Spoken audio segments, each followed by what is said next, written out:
Hello, good evening, everybody. Welcome to the last GTR2 race here at North American Grand Prix. Coming to you live from Spa, the feature race, 2 hours tonight from Spa. Before we get any further, let me introduce my broadcast partner here tonight, Brad Maris. Brad, do you copy? I copy. Partner in crime is here, and we're ready to go at Spa, Al. Yeah, very excited. Kind of a bittersweet moment here tonight. It's been about 7 years. I think I looked at the date when we first started running GT2 cars here on Monday nights, and it was back in, I think, 2008, June of 2008, season 5.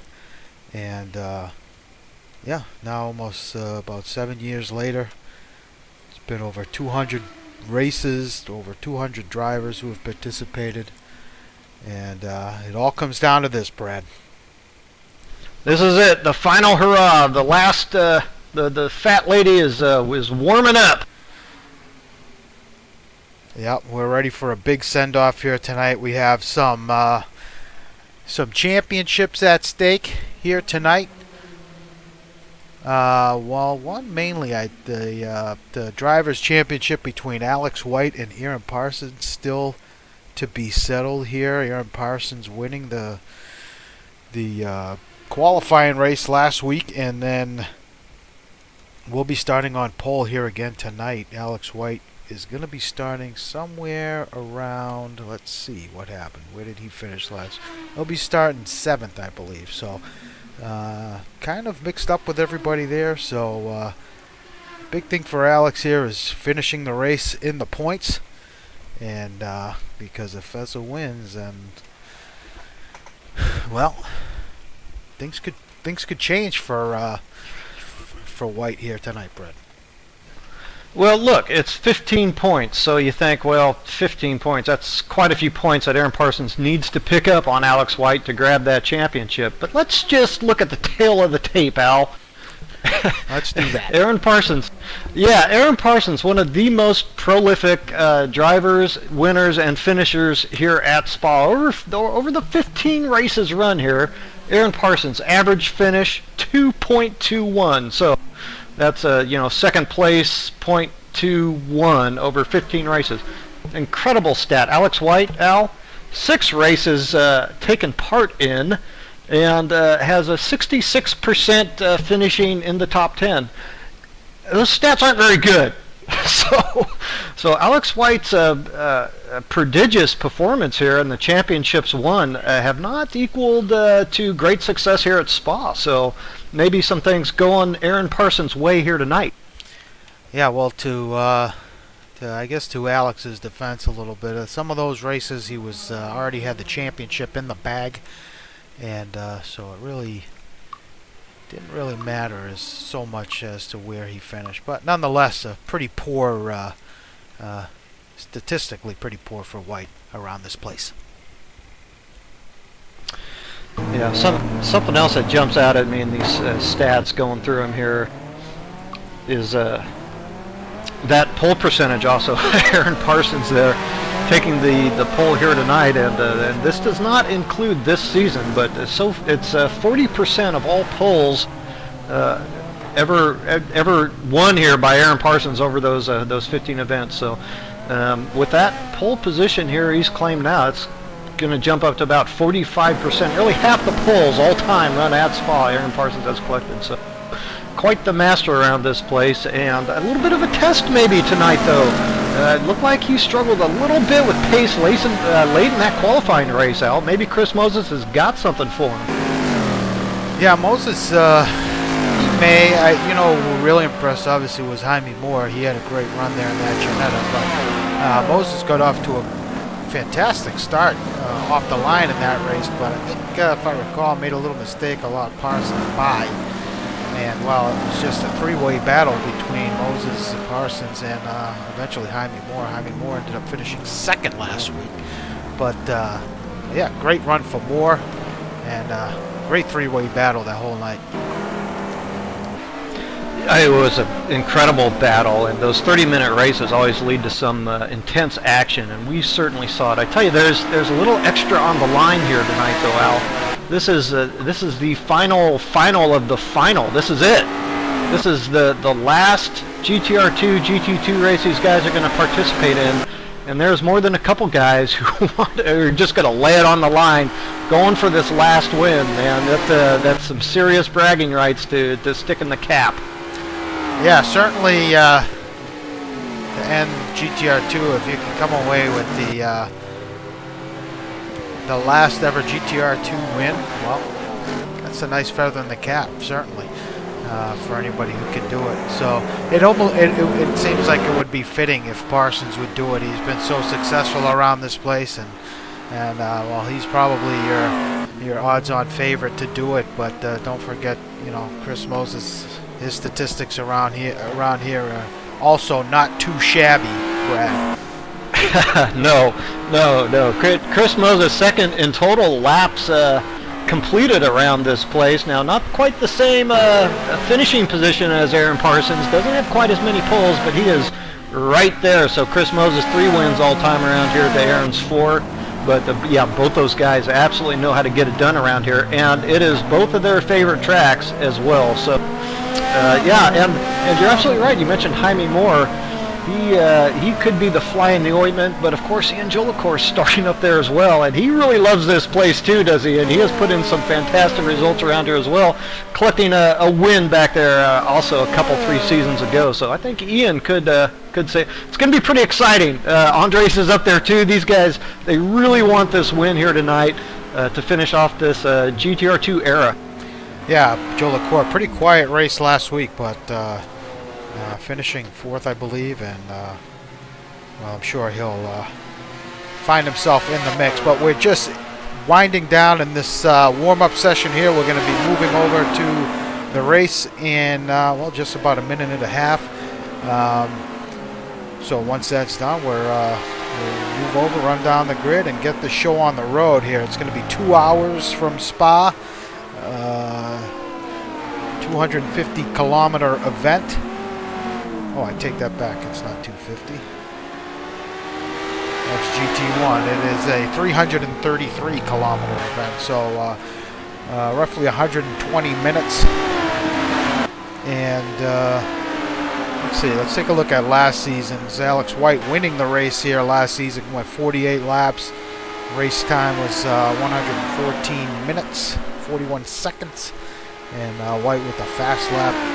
2:17.7. Parsons took second, Preto third. So should conditions remain dry, you probably expect the race to finish on laps just shy of the 2-hour mark. Yeah. So 48 laps are typically run around this place. We can expect pit stops for these guys to be anywhere between lap 15 and lap 17. Lap 16, of course, is the exact third way of the total amount of laps, of course.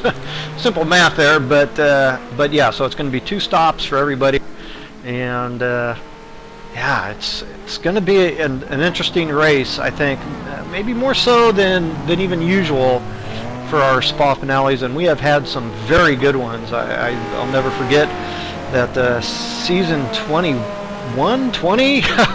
maybe I will forget it, but Aaron Parsons nearly coming to a bad end with just hanging on with his fingernails for that championship, collecting some lap traffic there the last lap or 2. Hung on barely, but some very close moments for Aaron Parsons. Well, looks like we lost somebody, unfortunately. I'm not sure who that is, but the session has finished here. We're going to move it on over and get the show on the road here, Brad. Yeah, I'm not sure who we lost either. But we lost one earlier too. Actually, we've lost 2, Al. Yeah, that's unfortunate. I don't see Monroy on here, so oh, yep, there he is. I take that back. The Trianas are here. Yeah, I'm not sure who that was. Maybe Taylor. I know he's been having some issues, but nonetheless, it's race time here, Brad, with 88-degree ambient and 100-degree track temp, so ideal conditions here. A little hot track-wise, but should be a good conditions for the guys here tonight. So let's run it down from pole. is going to be Aaron Parsons starting first, second, Chris Moses, Jaime Moore third, Joe LaCour is going to start fourth, Andres Preto will start fifth. Your championship leader starts from the 6th spot. Alex White. Marty Uren takes 7th. David Rowley takes 8th. John Houston is in 9th. Gregory Myers starts 10th. Mike Trusser from 11th. John Wathen had a good run last week, going to start 12th. Kurt Chandler 13th. Sam Rowe 14th. And Brian Story is going to start 15th. Kevin Miller takes 16th. Salem Montgomery Jr. is in 17th. Came to a bad end last week. Sergio Calderon takes 18th. Felipe Triana 19th. Larry Ferguson 20th. Matt Taylor is going to start 21st. Monroy 22nd. Rodrigo Triana 23rd. Lou Mascarelli back at 24th.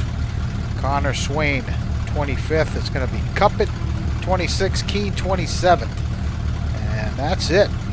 That's your running order here. Your final running order for season 26. As the guys making last minute adjustments here before they jump onto the grid. Yeah, and as we have just a couple seconds here, I'd like to maybe go ahead and thank the guys for showing up and putting in all the hard work this season and making this a great league to hang out at and participate in. Good run for everybody this season. Parsons really waiting for the last second to get on the grid. Oh, he made it. Uh-oh. And round 10. Moses off to a slow start. Not the start he wanted. Jaime Moore quickly jumps into second. As the field makes its way up Eau Rouge, it's going to be Parsons, Moore, and Joe LaCour up to third with Moses side by side. Moses is going to tuck behind Joe LaCour. Let's see if Monroy has a run at Parsons into the end of the Kemmel Straight here. It's going to be side by side. Moore is going to take over the lead. Wow.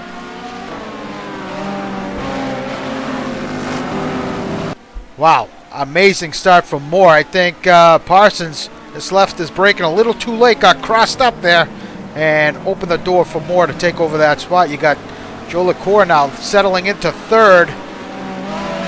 Grid looking pretty clean here. Rally with a nice start up to fifth, followed by White. Marty Uren up to seventh. Houston now with a great start in eighth.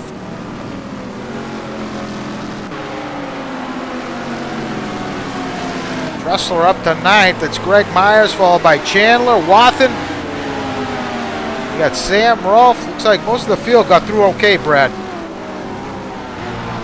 Yeah, so far so good. We did see Kevin Miller have a problem there, and Matt Taylor rejoining the track. I'm monitoring his connection. Oh, looks like Preto had some issues there back at 19th after starting from, I believe, 5th.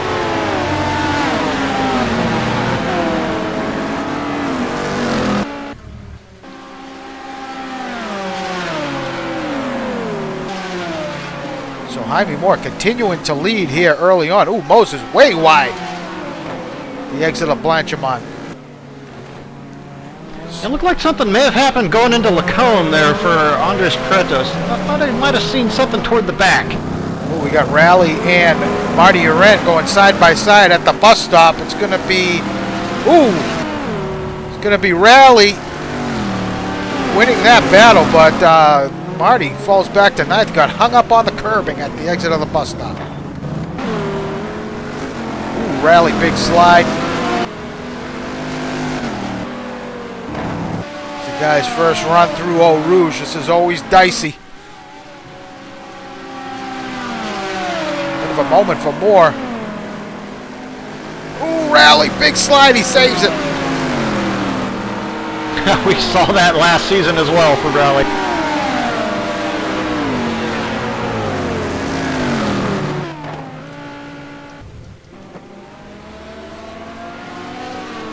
Wow, Joe LaCour now up to third. Starting to put some pressure on Parsons.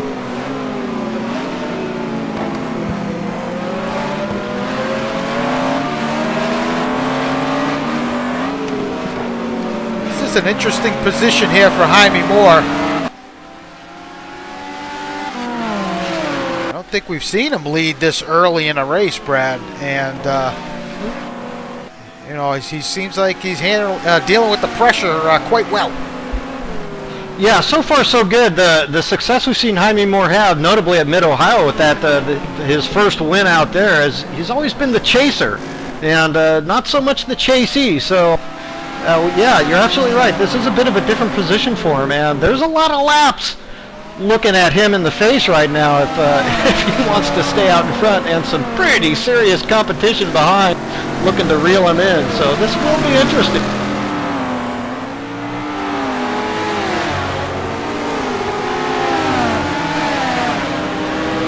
So things are looking really good here all along the track, Al. Everybody has gotten through very cleanly. Looks like the field has settled down. They're behind the wheel, and nope, sorry, sounds like something happened. No, a little bit of a moment through Blanchimont, but yeah, still very tight throughout the field. Jaime Moore now under pressure. As these two, let's not forget, these two had some a little bit of contact there last week in the qualifying race. Yeah, it looked like that got a little contentious there, Al, in the closing lap. Well, I think we all know what Parsons needs to do here.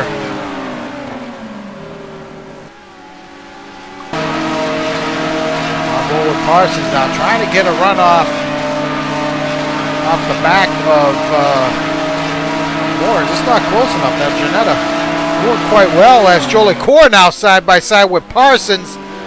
Jolie Core is going to make the pass. So Jolie Core now up to second.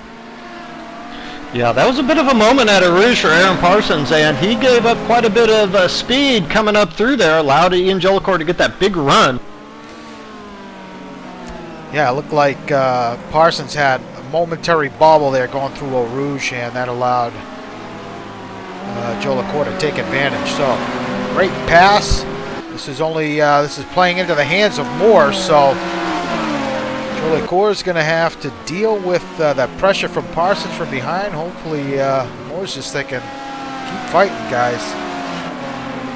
Gives me a chance to extend this gap a little bit. So Chris Moses lingering right there in fourth, not far off this battle. Let's take a look further back. You got Rally getting past. So these two have swapped positions now a couple of times. Alex White, our championship leader, is behind David Rally in sixth. So Rally doing a good job holding off the leader in the championship. Then behind them we got John Houston running in seventh, followed by Trussler and Marty. Jump on board with Trussler here through Blanchimont into the bus stop.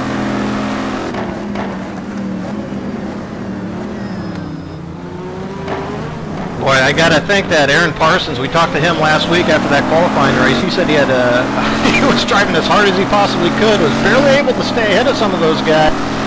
But he could possibly be watching this championship slip away if he cannot manage to really be able to fight for this lead coming down the stretch. Now, most laps led will earn him a bonus point around here. That could be very important for Aaron Parsons if he wants to win this thing. Yeah, that's a great point, Brad. I mean, he is he had to hold on to that lead at the start, and he wasn't able to.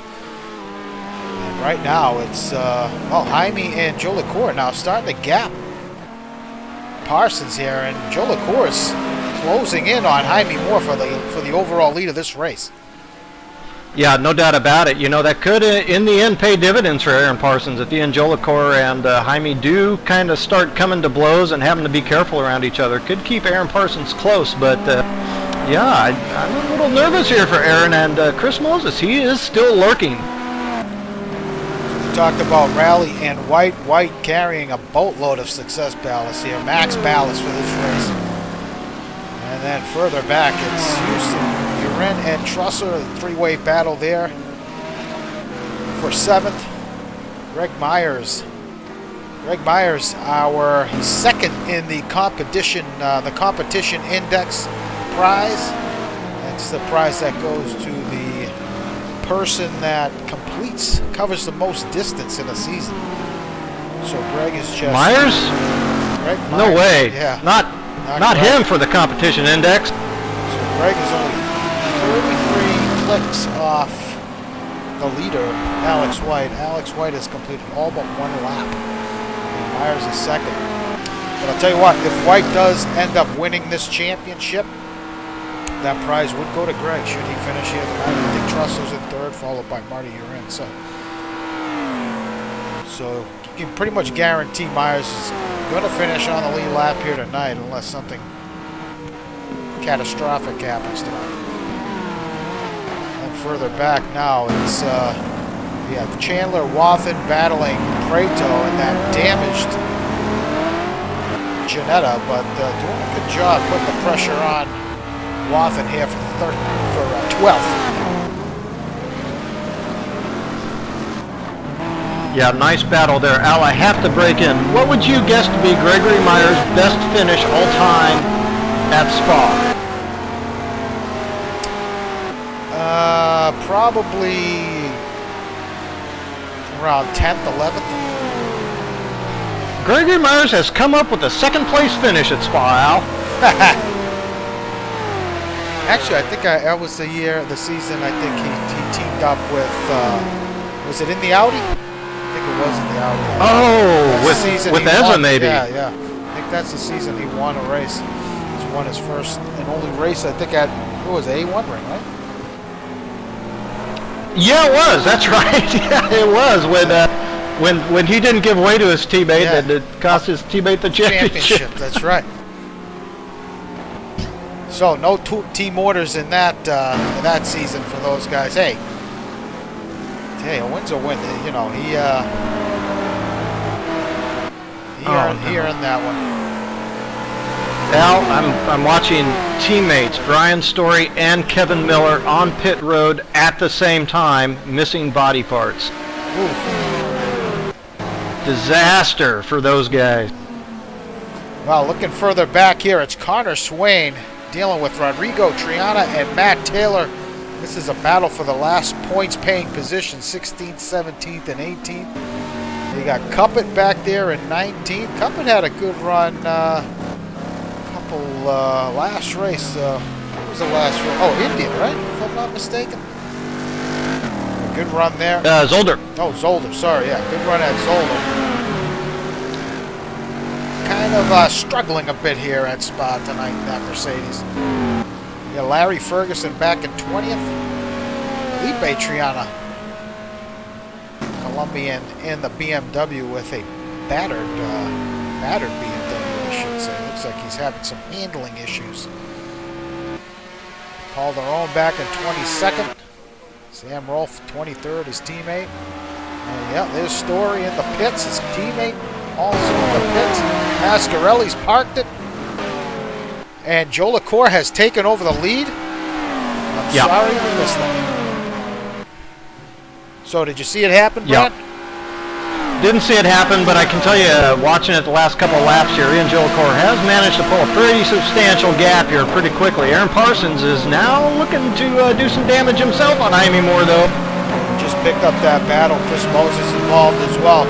I'll tell you what, Joe LaCour must have figured something out from last week because he's got that Audi dialed in. I mean, he had a great finish, 4th, but he's definitely on pace tonight. Let's take a look at this battle now for 2nd overall. Jaime Moore under a ton of pressure from the Aston of Parsons. Yeah, and I wonder if Jaime Moore got momentarily lost the focus there. Was out in front and kind of leading, maybe trying to dictate the pace, and once Ian got by, maybe that focus shifted a little bit, and he's having a bit of concentration problems. He looks a little shaky there going through the entry to Fania.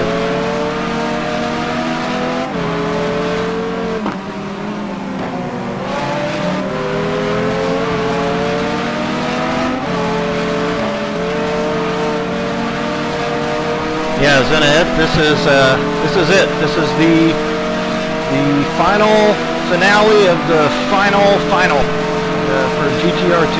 So this sim will finally be put to rest here at NAGP. We'll be moving forward on Monday night with a very exciting season coming up in the Abras, excuse me, there on Monday night. Yeah. On Assetto Corsa, correct. So, Jaime Moore just threatening a pass there on Joe Lecor going into the bus stop, but Joe Lecor hanging onto that spot. Parsons losing a little bit of time, but most likely close that gap back up here. On board with Jaime Moore now, going through Eau Rouge. Let me tell you right now, these top 4 guys are showing some amazing pace here. And I tell you, this is pretty heady, exciting stuff. These guys are on the limit right now, and this is still early in this event.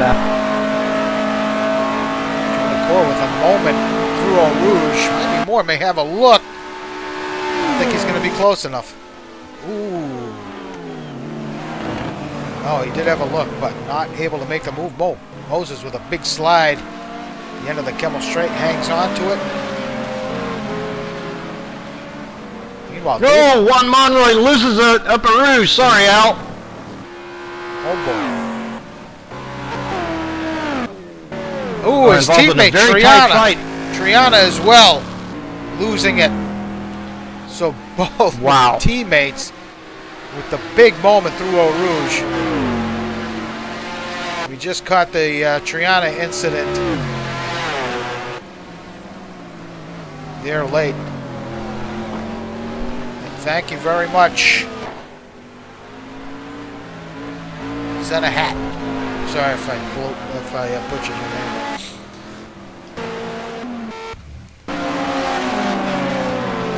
But this is a titanic battle here up front here for the lead of this race.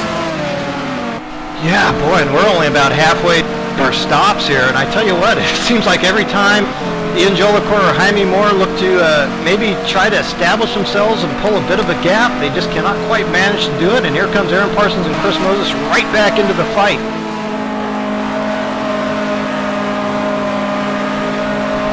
Janetta has been quite good through this final sector here. Ooh! As Moore nearly loses it and allows Parsons to tuck up behind the Janetta.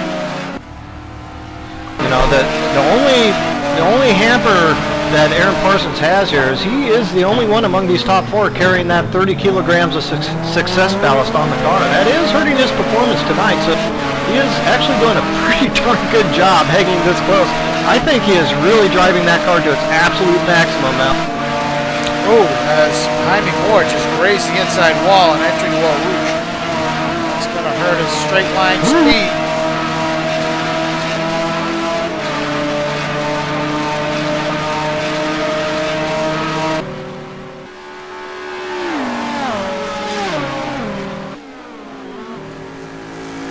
Taking a quick look. Go ahead, Brad. Yeah, no, go ahead. I was just going to say, David Rowley has done a great job pulling away from Alex White. I think Alex White is pretty comfortable where he is right here. He knows what he has to do. Marty Uren has gotten past John Houston. Now it's Houston and Trussler. These two close battle here. Mercedes and Aston Martin for 8th. On board with Trussler. Yeah, as you watch that battle, I'll also direct your attention to the one over 14th right now. Heck of a battle. Samuel Montgomery Jr., Curtis Chandler. Got to give honorable mention to John Wathen running 12th right now. Involved in some pretty good fights.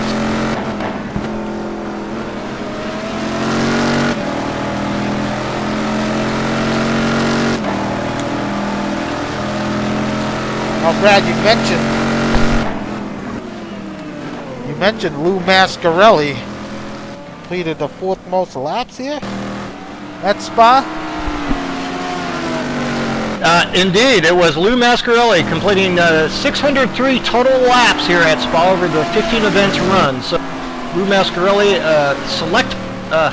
only part of 5 drivers who have completed all 15 races The other one being Gup Douglas. So Gup Douglas will not earn that number 16, as he is not here tonight, but other than that, those 5 guys have competed in all 15 previous SPA events. Well, that's going to change here tonight as Lou out of this race early. But I'll tell you what, just as we were talking, I'm watching this battle with Houston and Trusser. Houston is all over the place. I'm not sure what is going on with that Aston, but he's got that thing sliding everywhere. He nearly lost it a couple times. You know, his lap times aren't that bad. Now, I'm interested in Marty Uren and John Houston, as well as that Trussler. Of course, they're involved in quite a fight. And if they can make any inroads on Alex White, I think Marty Uren may be starting to now, but I think the problem with John Houston here is we have seen in the past, Al, that sometimes he doesn't do great when he is pressured from behind. And I think Mike Trussler is giving him quite a bit of pressure at the moment.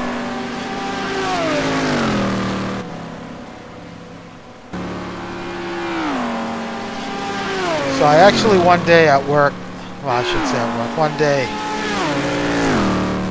yeah, I'll say it. One day at work I was a little bored, and I looked up the as we have Salem Montgomery. You mentioned that battle between Montgomery and Watson. Watson now threatening an overtake here on Montgomery. Kurt Chandler in the mix as well. Ooh, side by side. Wait, what a great pass by Watson. Is he going to hang on to it? Well, it's... Whoa! Wow. He did such a great job through the first part of Lacombs. Oh, we didn't want to see it come to a bad... I know, and he makes the move, finally. What a great pass by Watson. Good job by both those guys. Oh! I think Kurt might have just gone off briefly. He's back on track. I thought Montgomery was going to stick it in there and the no-name left, but he did not. My angle, it looked a little touch and go there.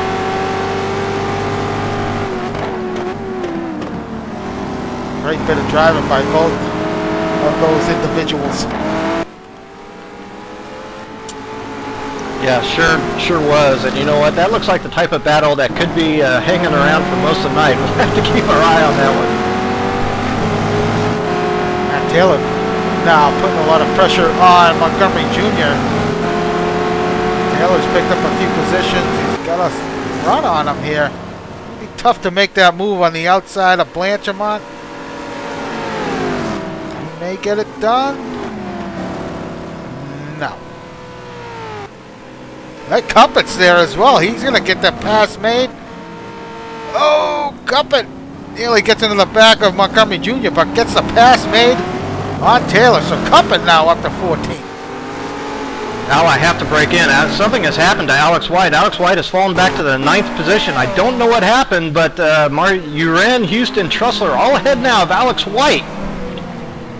All right, time to break out the calculator, Brad. You're my number cruncher. Oh, God. Hold on.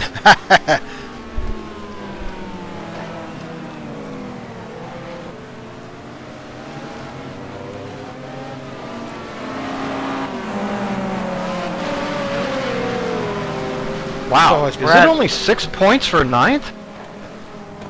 Let me see. 12. Let me see. 20. Or 8. I'll tell you in 1 second. Sorry. my one job I had to do it. I failed.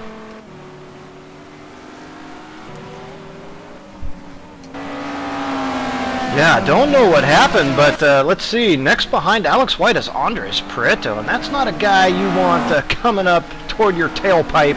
Andres Prieto, as you may recall, got sent back in the pack early. Didn't see what happened to Andres Prieto, but he has been fighting his way through lap traffic. Has a bit of damage on that Ginetta as well, but yeah, he's going to be 8 points knocking on Alex's door.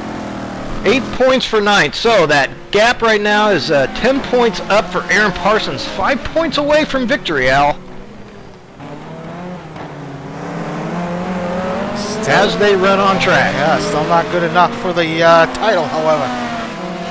As Aaron just had a bit of a moment there through Blanchimont. Let's take a look at the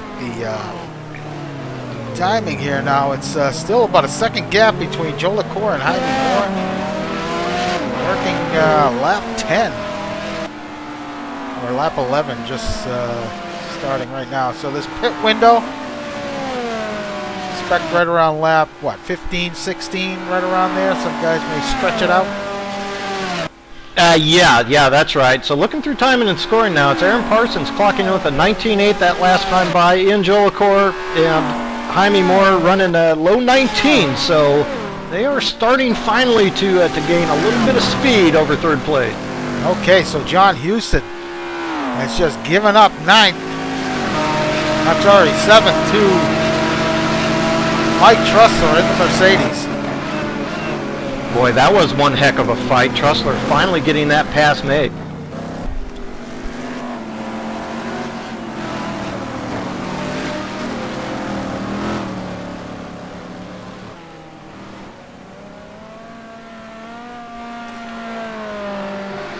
Yeah, so going back to what I was talking about earlier, as we see Prato with that battered Ginetta.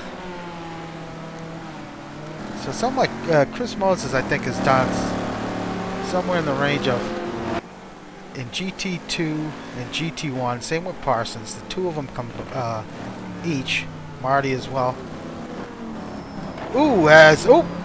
As Watton now has given up that position back to Montgomery Jr. Every time I go to tell the story, I get interrupted here. But anyway, long story short, if you combine GT1 and GT2, each of them have completed nearly 70,000 kilometers driven. Wow. I forget how many times I looked up the circumference of the Earth in kilometers. I forget how many times I've been around the planet. That's it. Well, it's Taylor! Watton loses it, collects Taylor, got hung up. Kurt Chandler involved. That was a separate incident there. Well, it looks like Watton and Taylor are back at it. No harm, no foul, I guess. But Taylor's got he's bashed it into the wall. He might have some a puncture or a steering issue. Oh yeah, he's got a flat. Yep. That's a late stint schmozzle right there that those guys didn't want to have happen, running so close. No, that's unfortunate for Taylor. So Taylor's gonna have to bring it into the pits. Felipe Triana and Kevin Miller. Close battle here, 21st and 22nd. Both these guys involved in something earlier. Oh, looks like Taylor's checked out. Perhaps. Yeah.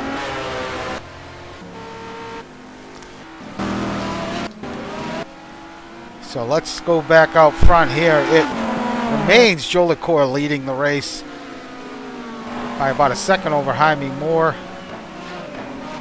Gaps have, well, the gap between second and third has increased quite a bit, but the gap up front remains hotly contested. Yeah, it really is, now more so than ever, and I tell you, it's been about these guys now pulling 0.3 a half second per lap out of second place Aaron Parsons. Chris Moses still hanging with him, but they're losing a couple tenths here and there as Chris Moses. So the battle still remains tight. The gaps otherwise have started to finally open up a little bit throughout the field, but lots of racing to go, and now the race kind of takes on a different dynamic of being able to kind of run consistent, good, clean laps when you don't have that focus right in front of you. So positions still to be gained or lost, but just kind of in a different way at this moment. Yeah, total circumference is what, 26,000 miles? Is that right? Yeah, Ken looked it up. Yeah, it's 40,000 kilometers. So, yeah, they've gone around the Earth nearly 2 times. Wow. Pretty astounding. And that's not factoring in, fun races and practiced laps and all that other stuff. So you factor all that in. That's a lot.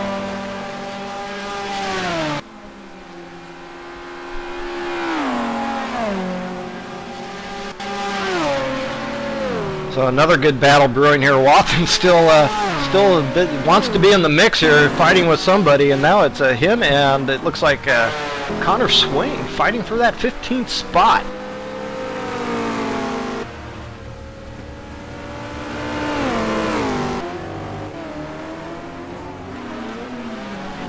Boy, John Hughes. Oh, okay. Yeah, John Houston in the 8th position, now giving up a little bit of time to Alex White, but it looks like Gregory Myers is starting to gain a little bit of time on Alex. Okay.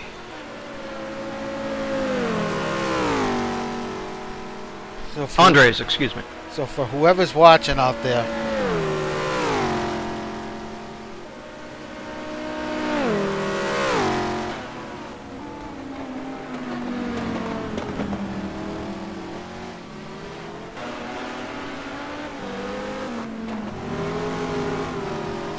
hold on. Well, don't leave us at the edge of our seats, Al. No, okay.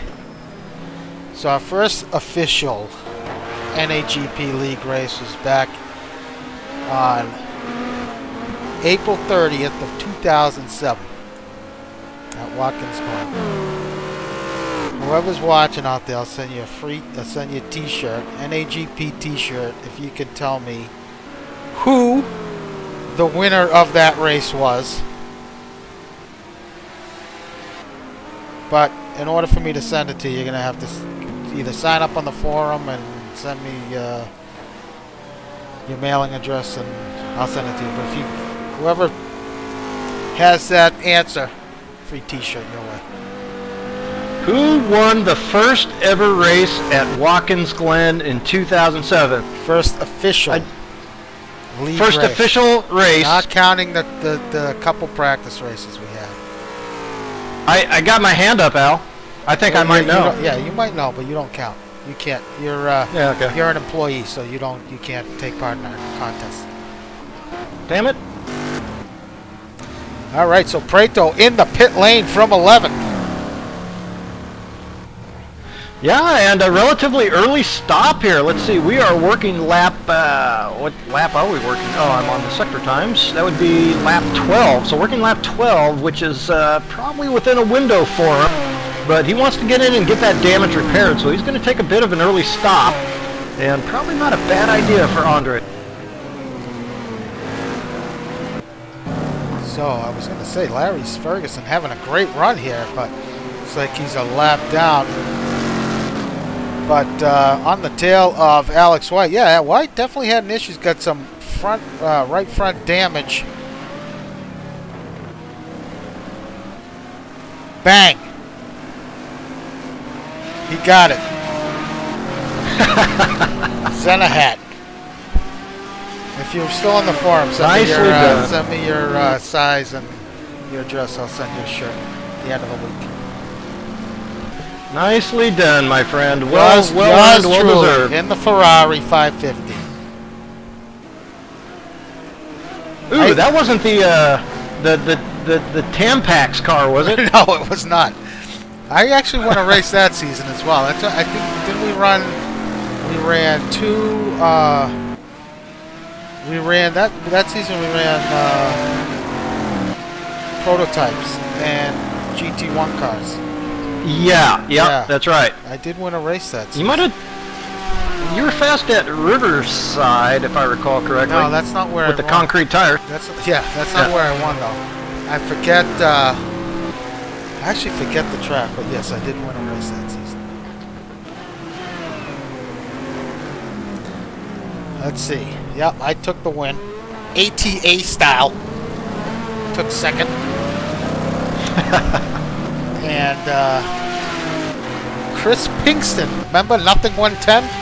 Oh, sure, Chris. Yeah, pretty fast driver. Oh, sure. Yeah, he had his share of wins, and remember he took. I think he won the points championship one season. Sorry if I'm not following the action here. We're reminiscing. But I think... yeah, 14th. Connor Swain right now. Those guys are fighting. Ooh, as we have peeling off into the pits there is Salem Montgomery Jr. Yeah, Jaime Moore has pitted as well. Pitting early. Oh, yeah, no, Jaime Moore has had an incident. He's got... Looks like he's got significant damage to that Ginetta, so he's had a moment through Eau Rouge, and I think the window now is open for him to come into the pits. That thing is smashed. Time to work the points again. Wow, so that moves Parsons up to second. So it's going to be an interesting set of pit stops here. Both Parsons and Joe LaCour dynamite in the pits, so expect both these guys to come out relatively around the same time in terms of pit stop times.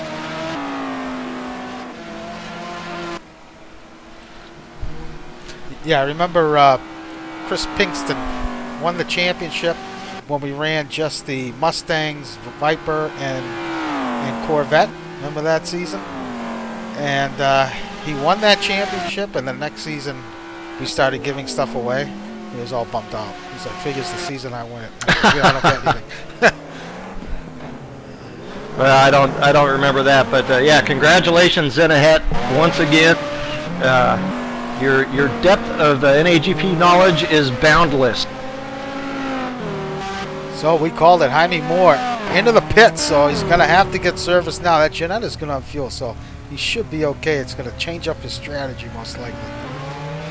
Well, you know, teammate Andres came in even a couple laps before him, so they'll be fine on fuel. Boy, yeah, you're absolutely right. Heavy damage. That almost looks like an Eau Rouge incident right there, and pretty good mana here for Aaron Parsons to be able to take over that second spot. And you know Jaime Moore has got good speed, so he's not out of this one yet either.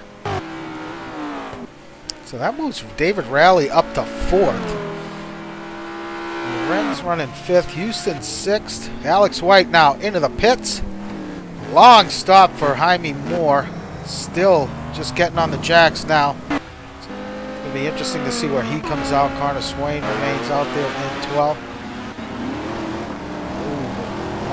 Watten's going to dive into the pits. Looked like Kurt thought about it, but elects to stay out. Trusser appears he has pitted and has rejoined in 17th. Preto has rejoined in 18th, but I don't think he's gotten that damage fixed, Brad. Car looks pretty clean on my end, Al. Oh, well, might be me. Yep, looks clean here. So a lot of guys making their stops. I was watching that gap in Joe LaCour to Aaron Parsons as they run on track 1 and 2. Aaron Parsons holding that gap pretty steady until just the last couple laps, has slipped about another second off Ian Joe LaCour's bumper, so that gap about 4 seconds at the moment between first and second. Al, I will be back in 90 seconds. All right. So let's see what Joe LaCour elects to do here. It's like Parsons having some bit of some trouble there through Blanchimont, but Joe LaCour now into the pit lane. We're going to keep our eye on this guy. Parsons in, Moses in. So the top three pulling into the pits.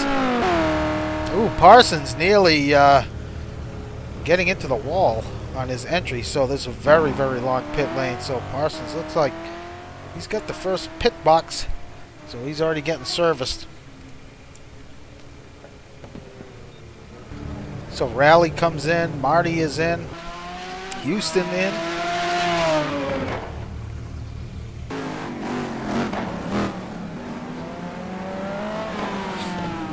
So I don't believe Greg Myers is pitted yet. Yeah, in he goes. So everybody coming in, couple coming in.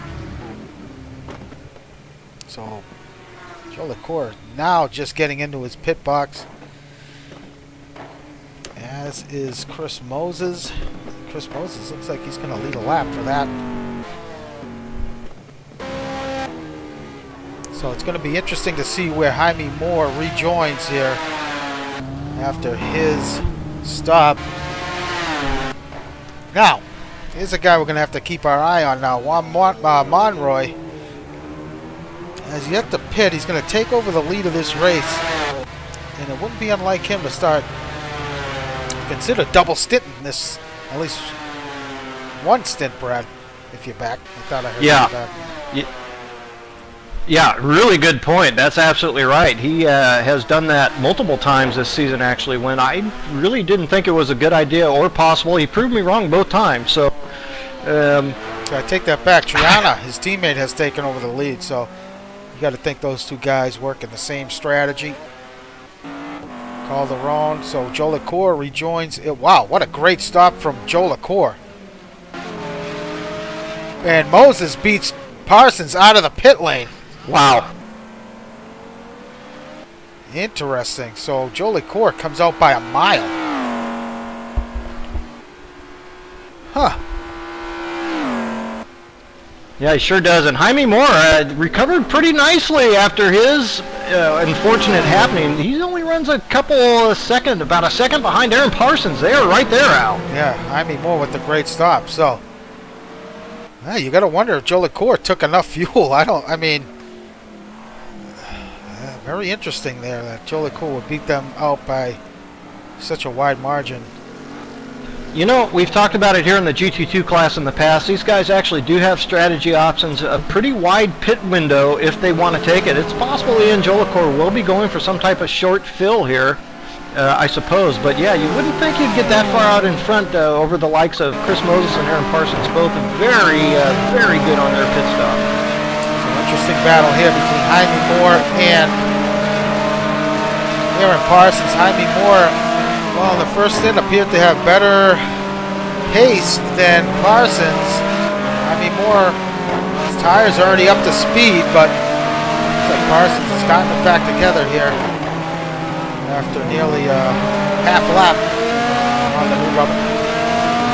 Yeah, and I tell you, taking a look at those lap times as they were running on track through that first stint, the tire wear will play a role here at Spa. And even a couple of extra laps on fresher rubber can pay dividends. Jaime Moore did have that little bit early stop for that damage, so we'll see how that affects him towards the end of this next stint. Yeah, so Monroy's going to stay out. Triana is in.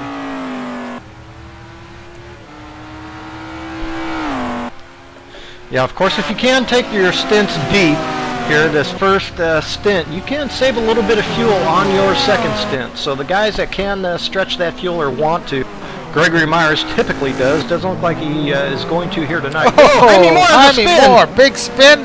Oh! Whoa. Trussler nearly involved there. He just lost his front splitter, I believe. But, yeah, he just powered through that spin. He just kept his foot in it. Turned the car right around. Boy. Well, this is going to be a tough stint. I think that big moment for Jaime. Boom, into the wall. That was just a case of overdriving, trying to pick up those spots, Al, and he's got a puncture. Yeah, he's got a puncture. This guy's going to have to be careful coming up through Eau Rouge. Yeah, he's done. That's a long lap. Wow. What a big sigh of relief now, possibly for Aaron Parsons. Now, he still runs third, virtually on track. But, for Jaime Moore, what a blow. What a blow. Yeah, Jaime Moore is done. So, it's Monroy, Calderon in second, and Joe LaCour running third. So, those gaps, let's check that gap between Joe LaCour. Yeah, 7 seconds. What a great stop from Joe LaCour.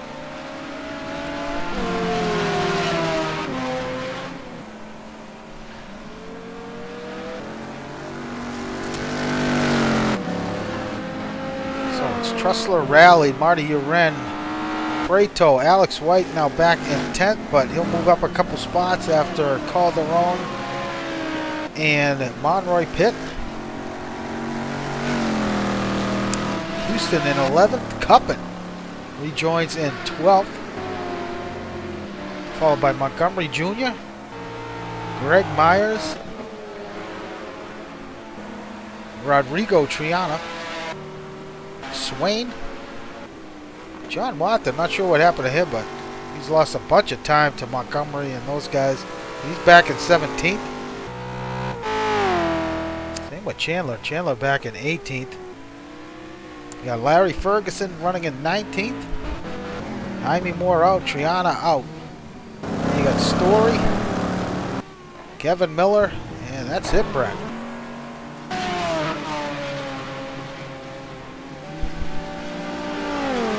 So Juan Monroy, Sergio Calderon are into the pits. I'm watching Juan Monroy for any tire shenanigans here. Haven't seen him go up on the jacks yet. There he goes. So it looks like Juan Monroy will be taking tires, at least this stint.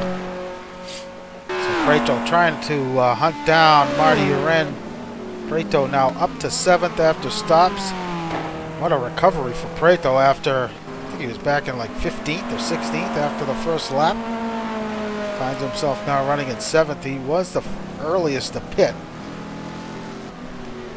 Yeah, wow. Well, when he came in, he was about 5 seconds off of Alex White. Now about 9 seconds in front. So, yeah, really doing a lot of damage on that fresh rubber. I suspected Andres Preto would get by Alex White, but I didn't know that he would have that big a gap.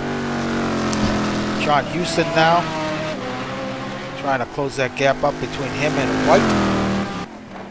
And Cuppin back in 10th. But the closest battle right now on track is this Parsons-Moses battle for 2nd.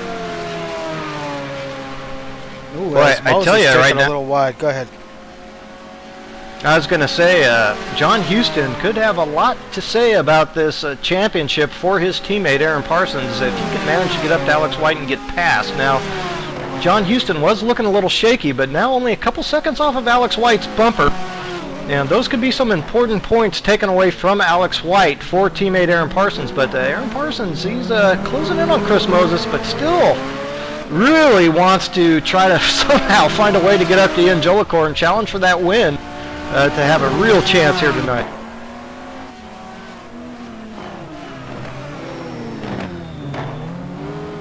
Should also make mention real fast for any viewers out there, if you happen to like what you're seeing, go ahead and hit that follow button. And thanks for viewing. NAGP will be moving its platform exclusively to Assetto Corsa next season. So check that out if you are interested. Yeah, we're very interested to start, very excited, I should say, to start broadcasting AC on Monday night. It's going to be great. Good lineup coming up. It's going to be 12 races.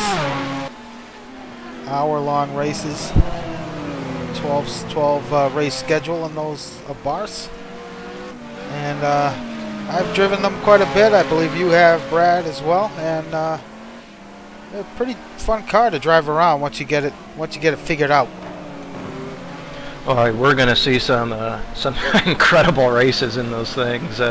All kinds of good entry grip on those, yet they run very close together very well. And with the skill level of these guys that are going to be competing next season, holy cow, we're in for some serious fireworks.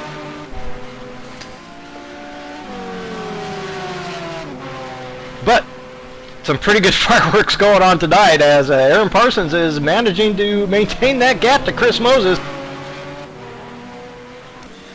So our first ever GT2 race was April 2008 at St. Jovite. Wow. Really? Chris Pinkston won the race. You know who took second? Let me give you a hint. In the Marcos, it wasn't you or me. He was my teammate that season, I believe.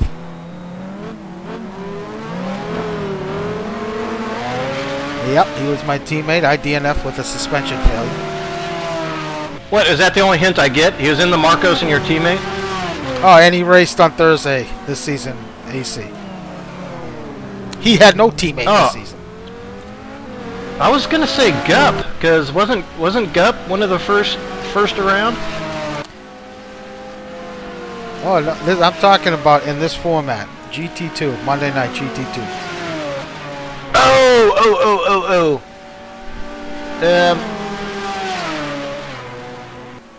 He ran AC this season. Who ran AC this season? Come on, Alfonso Rodriguez. Oh, Alphonse, of course. Sure. Finished second in the Marcos as a third in the 996. Miguel El Crudo had the pole with the 35.3. Remember Miguel? Oh, yeah. Yeah, went off to start some of his own GTR2 glory, and haven't heard from him since. Maybe he hit the big time.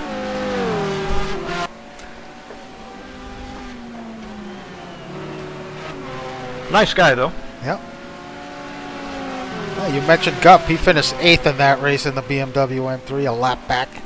First car on the a lap down.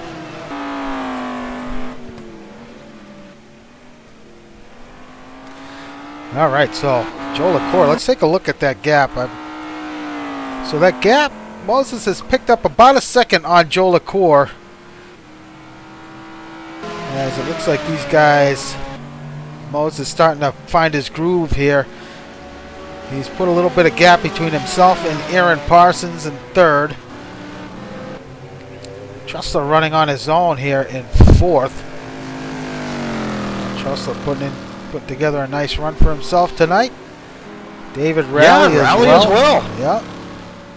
Now we gave Rowley a hard time for a while, but this season he really put it together in that Viper. But Marty Uren and Andres Prieto. Now this close battle here between Prieto and Marty going into the bus stop. This is for 6th. Yeah, and it looks like Andres has a ton of speed right now over Marty Uren, but Marty will never make it easy, though. Marty Uren, of course, going for the only driver to ever have completed 16 of all the races there inside the top 10 in the finishing orders. He may be a little careful here tonight.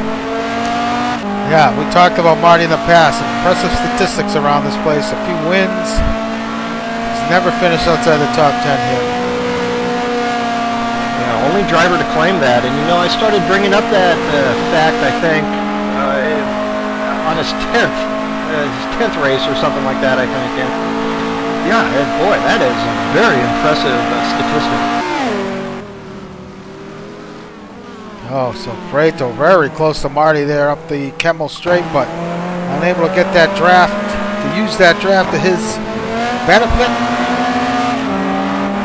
I should give you another quick update. Connor Swain and Gregory Myers were beginning to have a battle, but Gregory Myers pulled on over, and Connor Swain will go through to that 13th position.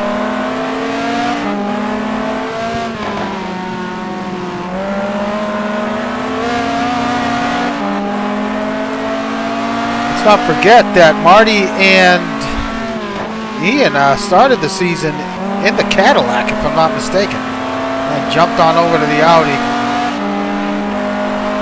Yeah, that's absolutely right. So these guys, Ian Jellicoe and Marty Uren, of course, they typically have fought for that team championship in the past pretty often, but could not quite get it together this season, unfortunately, but running very strong here at Spa. Teammate Ian Jellicoe, of course, out to that pretty substantial lead, though. Chris Moses has equalized that. Now, I do have one quick note I want to bring up, Al. Looking through timing and scoring here, Chris Moses looks like he has accrued 2 cut laps out there somewhere on track. So if you get 3 cut tracks here, you will get a black flag and a drive through the pits. So he is going to have to be mindful of that. Wow. Oh, this battle very intense here between Prieto and Uren. Marty defending the inside going into the bus stop. Prieto really got a lot of speed on, pulled a lot of speed on Marty going through Blanchimont. Yeah, I would think that Ginetta, and I suppose the Audi would be close, but there aren't a lot of these GT2 cars that can hold the throttle absolutely flat through Blanchimont. That Ginetta, however, should be one of them.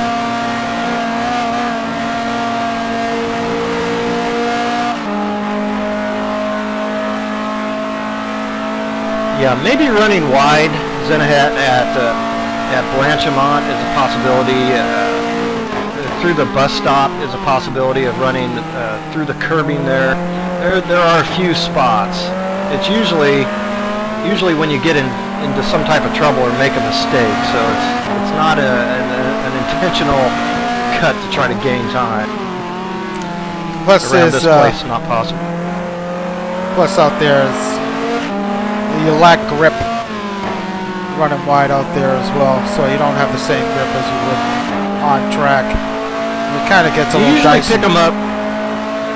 Yeah, you usually pick them up when you're avoiding somebody else's mistake. Is when it usually happens, and you have to take evasive action off track someplace.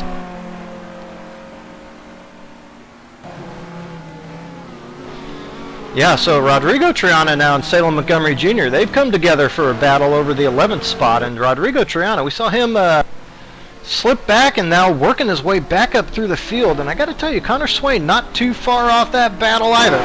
Just picked that up on board with Rodrigo.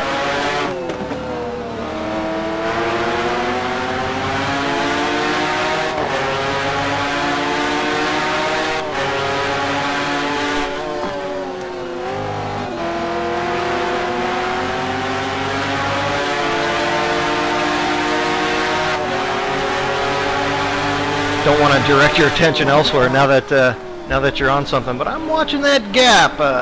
Chris Moses to Ian Jolicoeur coming down just a little bit. Chris Moses picking up a second or so here the last lap. Yeah, as we continue to watch this battle with Montgomery Jr. and Triana, let's jump ahead real quick. Preto and Uren, these two. Uren still maintaining that lead over Andres. So that gap has increased just slightly. It might have been a mistake from Preto there that cost him a little bit of time. So Trussell coming up on Kevin Miller. I think Miller's a lap down. Go ahead, Brett. I was going to say that Andres Preto, or Marty Uren rather, doesn't look like he is going to be very careful to protect that the top 10 finishing order thing. Statistic. So yeah, that yes, gap. Thank you. That gap is now 5 seconds between Moses and Jolicoeur. Let's just take a quick look at the lap counter. So lap 23, 24. So you expect these guys in around what, lap 32, 31, 32? Thereabouts, like yeah. Yep. Still a number of laps to go before that second stop takes place. Back on board here with Preto and Marty. Yeah, as you watch that battle, something I've been keeping my eyeball on a little bit here is the track temperature. Now, got all the way up to 106, which is still kind of within reason, but has come back down a little bit. I was just keeping my eye just in case that temperature really shot up, but though it is still warm, certainly not to where the tires are going to lose too much adhesion out there. Oops, I was muted. One thing I just tried to point out, but I was muted as you watched that battle, was the track temperature. So the track temperature had gotten all the way up to, just see if Andre's going to do something here. Track temperature had gotten all the way up to 106 degrees. I was keeping my eye on it in case it shot up, but it's come back down. It's still 104 degrees on track. A little warm, but shouldn't cause the tires to lose any adhesion.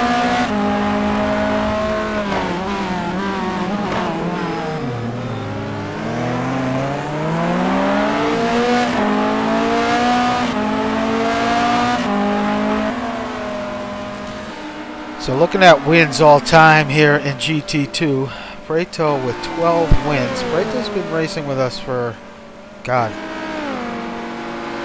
for a long time.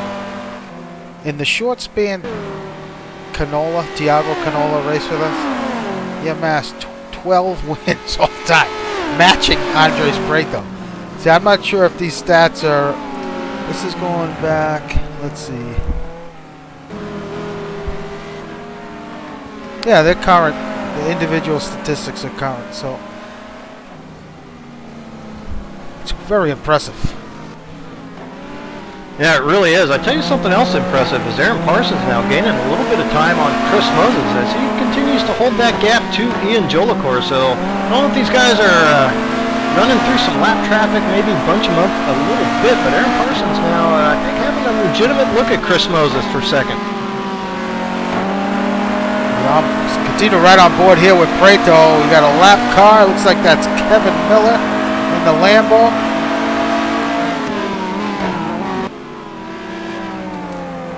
Boy, Andres Prieto's lap time's pretty darn impressive, and I think he could do some real damage here. There's enough time left for him to start to make some inroads up toward the top 5 if he could get past Marty Urin.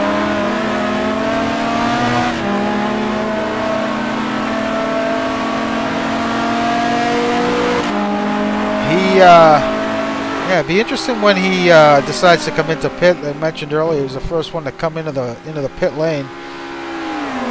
So he made up a ton of time on track after he did make that initial pit stop. So you gotta wonder, he may do the same thing here. Maybe try and come in a little early as long as he can make it. Yeah, it's possible, and like we say, that pit window should be pretty large for him on fuel, so he will have some options regarding that. Now, it was Aaron Parsons actually taking a momentary look on Chris Moses going into La Source. I think Chris Moses, his tires may be running off a little bit here, Al. Oh, Aaron Parsons! Wow! Nearly getting into the wall. That was really close, touch and go right there. So that gives Moses a little bit of breathing room.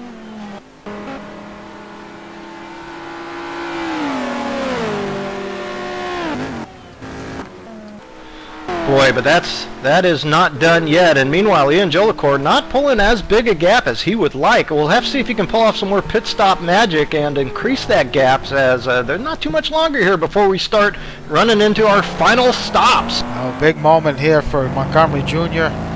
Looks like he missing the front hood and front clip on that Corvette. Oh, that's allowed. Oh. Few guys by Myers, Connor Swain, and Triana has gotten past, so not sure what happened there to Montgomery Jr. Yeah, he was involved in a fight that was growing up pretty rapidly, I was going to mention, with Connor Swain, so who knows, it could have been as a result of some contact out there. So that gap now between Moses and Jolicoeur has jumped back up to about 6.5 seconds. So Jolicoeur running away with this one currently.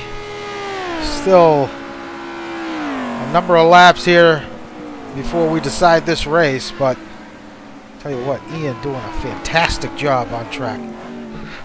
Well, you know, look, we're an hour or a little over into this event now, hour and 10. Not too much time left to go here, really, and you're talking about a gap of only 6 seconds, 7 seconds covering the top 3, so it really is still pretty much all together for those guys. The smallest mistake, and it is definitely right back together. So these guys know what's at stake and are veteran enough to understand that you just keep pushing like hell and see what's going to happen. Jolicoeur coming up on some lap traffic here as he makes his way through Eau Rouge. Yeah, always the wild card, that lap traffic.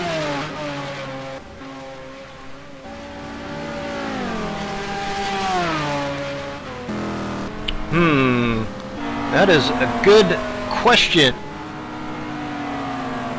K-Rod, I'm not sure. Oh, Salem Montgomery Jr. is giving it up, Al. He's done. He's going to take... Yep. Not the way he wanted this season to go. Salem Montgomery Jr., of course, involved in this championship fight early in the season, halfway actually through midway season, but unfortunately fell off toward the end. Didn't hold up in the second half. Yeah, I mean, Prieto with a moment off into the weeds. But he's gathered it back up here. That's going to cost him some time on Marty. I think we're seeing the effect of that early pit stop with those tires. So it was 4 or 5 laps earlier than you ran, and I don't think Andres can manage to push as hard as he was. So he's going to have to look forward to his second stop here, final stop, to try to gain the advantage for that position. All right. Meanwhile, our championship leader is quietly running around in 8th.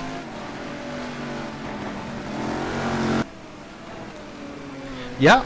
John Houston running here in 9th. So John Houston was pretty close to Alex after stops, but has faded quite a bit from White. Cuppet in the 10th position. Rodrigo Triana running in 11th. Got Connor Swain 12th. Greg Myers running in 13th. Juan Monroy making his way past the Jaguar of Larry Ferguson. Monroy in 14th. Wathen now in 15th. Kurt Chandler back in 16th. Calderon running in 17th. And we have Larry 18th. Miller 19th. Brian Story running in 20th. That's it, Brad. We had, what, 27 start? Something like that? Yeah, there has been a pretty good amount of attrition here tonight. Usually Spa don't see quite as much attrition as you might at a place like Zolder last week, or actually there wasn't very much. But yeah, interesting. As you're going through the order there, the name that kind of popped out at me was John Wathen. He has been putting on some very fine results here toward the end of this season and has regained some form. Not only, it should be said here, in this Monday night participation, but ran very well for our finale there at Nordschleife in the Sette Corsa. Yeah, he had a good run. That was a long race. 19 laps around that place. Not easy to do.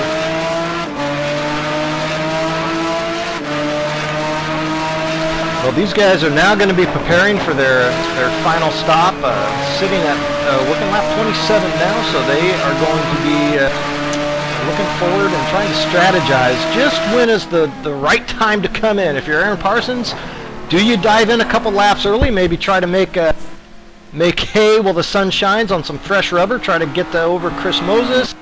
If you're Ian Jellicourt, you wait for those guys to come in. Chris Moses has closed the gap again just a tiny bit. So decisions for these guys coming up very soon. All right, so we got Jellicourt continuing to lead this race. If you're happen to be tuning in tonight, we are watching coverage of our Monday Night GTR2 finale here, season 26 from Spa. That's a 2-hour feature race. Our final GTR2 broadcast. Final GTR2 race here at North American Grand Prix. Before we move on to Assetto Corsa next season, it's going to be a short turnaround, about 3 weeks before the next season starts. So, should also mention that Brad, our very own Brad Maris, is going to be holding a driving school in the Abarth at Imola Wednesday night. Brad, what time is that? 9 p.m. Wednesday? 9 p.m. Wednesday, 9 p.m. Eastern Wednesday. Yeah, we'll be going through some of the fundamentals on those things and try to get some of the guys up to speed. Maybe even figure out some ways to get them around these tracks just a little bit faster. Yeah, so it's certainly going to help out a lot of guys. Those cars are not... You know, it's a different animal when you're compared to GT cars, as Parsons now, having a look on Moses. I think the big thing for those guys is going to be understanding your brake points. And obviously, those cars don't have brake lights, and just how to get around people. So it's going to be a good learning session. for those guys. So if you're out there, you want to take part in that, I think it would be very beneficial. Brad is a great instructor. Oh, God. Yeah, well, we do the best we can, and it is not run without help. So we will have an instructor or two out there, and yeah, we'll see what we can do with those suckers. It's going to be a lot of fun. I can't wait for that Monday season to start. Yeah, so we'll be posting the sign-ups for Monday and Thursday GT League this coming this week actually. So keep your eye out for that. So Monday the Abarth, and Thursday night's going to be our GT League. So we're just finishing up the car pack. We'll have that posted this week, and the sign-ups and the draft a week from Thursday. It's a quick turnaround, so guys are going to be busy testing and driving, hopefully. Well, I'm watching these guys run around here as they head into their final stops, and yeah, 7.5 seconds covering the top three. That is actually really almost nothing. But I was thinking, so if Ian Jolicoeur runs into some problems here, has a little trouble in the pits or what have you, how fitting would it be for Chris Moses and Aaron Parsons to be fighting this thing out for the possible win here tonight? Two of our most prolific and successful drivers here at NAGP over all the years, all the work both these guys have put into the league, and both these guys so desperate, as well as Ian, of course. Haven't been able to talk about Alex White very much, our championship contender here for season 26. He's been running a quiet race doing what he needs to do, but these guys at the front, it is still on to play for everything here for these guys. Yeah, so we continue to watch this battle between Moses and Parsons. It's gotten close, well, really close for Parsons a couple times, having a few looks on Moses, but just hasn't been able to get it done. Meanwhile, Jolicoeur driving away with this one. Well, that gap's starting to shrink slightly. Yeah, Ian actually just a couple laps ago picked up a cut track of his own, and now running in the 220s, 220.5. So I think he got a little rattled by whatever happened out there.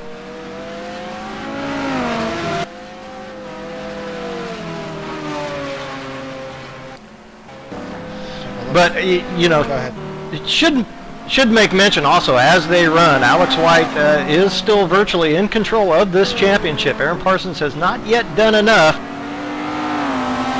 so should make mention of that. Alex White still good at this point.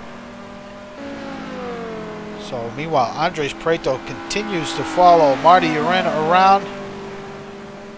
You got to wonder if Prieto bound to come in next lap or so, you would suspect. But well, he hasn't actually given up too much time to the guys in front of Marty Urin, David Rowley and Mike Trussler, and he knows he's likely to have speed. He comes in a working lap now 29. Trussler now. So a couple laps. Yeah.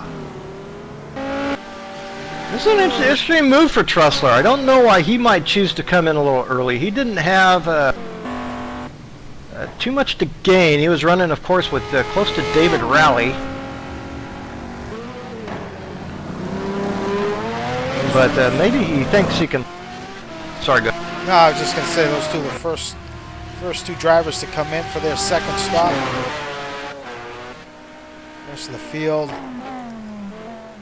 staying out, but tell you what, I can't get over that first stop Jolicoeur had. I mean, I talked about how good he is, him and Parsons, but man, yeah, he nailed it. He really did. I think the thing that I'm finding impressive as I've watched this second stint unfold is that he came out of the pits with about a 6-second lead, was really not able to improve on that lead very much over the course of the second stint, really. Not as much as I expected.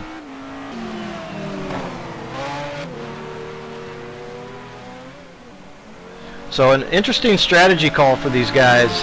This will be their last stop, so anything you want to do, this is going to be it. This is your chance to make it work. So if you make a mistake and get it wrong, then you're in trouble. If you get it right, then it could lead to glory. So a little bit on the line for these guys in their last stops. Now the lap times are very similar. Last lap, all these guys were on the 220 range. Moses with a fast lap of the race as Joe LaCour stays out. So Moses' fast lap of the race so far, 2:18.531. Joe LaCour the 2:18.6. So just a few hundredths of a second quicker than Joe LaCour. So these guys, Moses, Parsons staying out. Rally looked like he was going to come in, but he does not. Marty into the pit lane. Yeah, and I think this was precipitated by Andres coming in that last lap. I think that this would be an early stop for Marty, and he doesn't want to give up too much ground to Andres Preto's fresh tires, but we'll see. That gap was really close, and we know Andres has got a ton of speed. I suspect he may be able to jump Marty Wren in the pits.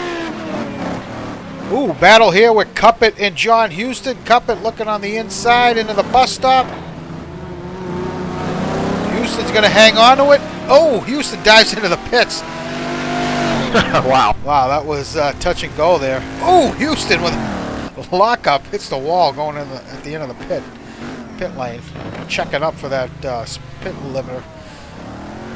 Yeah, I watched that gap from Houston to Cuppet come down. I neglected to look at it, but yeah, it definitely came together right before those stops. Yeah, in comes Connor Swain. Swain with some damage to the front of that Viper. Harris is going to stay out. Ooh, Trussler comes out just... Oh, it looks like he's just behind Kurt Chandler, so not the traffic he wanted to run into. Hopefully, I'm sure these guys are due in at any time here, so once these guys get out of the way, he can really lay the hammer down. Presently... Oh, Trussler into the pits again! Oh! Interesting. Well, that's not good. No, so he might have had a black flag, or maybe he missed his pit No box. cut tracks. He may have been speeding on pit road. Costly mistake. And we saw him make a costly mistake at India, cost him a win. Unreal. Boy, it sure did.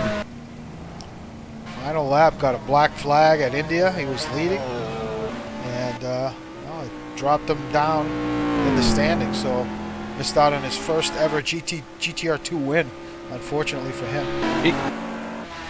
Ian Joe LaCour into the pits. In it. Moses in, so is Parsons. And Rally quietly from fourth. Let's see what he does here. He's going to bring it in as well. Well, it all comes down to this. The order they come out of these pits could decide this thing, Al. Yeah, we're going to have to keep an eye on Joe LaCour because that last stop he had was just sensational. Yeah.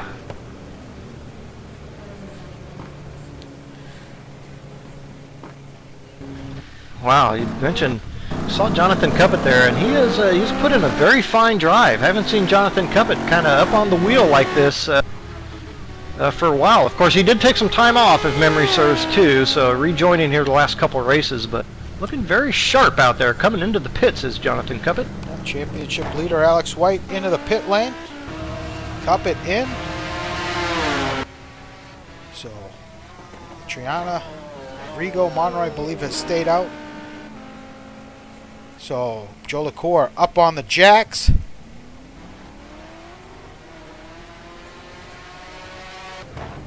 Okay, this is it. Parsons is away. He's rolling. Still has a lot of pit lane left. Joe LaCour is still on the jacks. He's got the car fired up. He's down. He's away. Moses just on the jack stands now.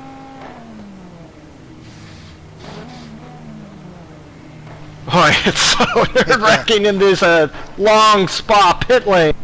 Looks like a good stop for Ian now. Yeah, another great stop. Moses is going to beat Parsons out of the pits. But I tell you what, I think Moses might have picked up some time on Ian in that stop. Yeah, just a little bit. Same with Parsons.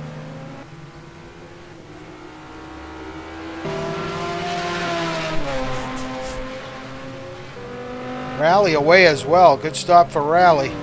And Preto has jumped Marty. So Preto up to 6th. Marty to 7th. Yeah. So that early stop, Preto able to put some laps down, some fast laps, and took advantage. Now, I suspected that would be the case. Marty tried to answer with a quick stop of his own. Didn't quite work out. In fact, he has lost some time. So White David is away. Rowley now in front. White away, Cuppet. He's away as well. So Cuppet's going to come out ahead of John Houston after that stop. So Cuppet was right on the tail of Houston before Houston dove in, and Cuppet beats him out. So nice stop for Jonathan. Yeah, puts him inside the top 10 as they run. In fact, when we complete our stops here, Sergio Calderon, Rodrigo Triana yet to come in. He will pick up a couple more positions. Mike Trussler now after his third stop rejoins in 12th.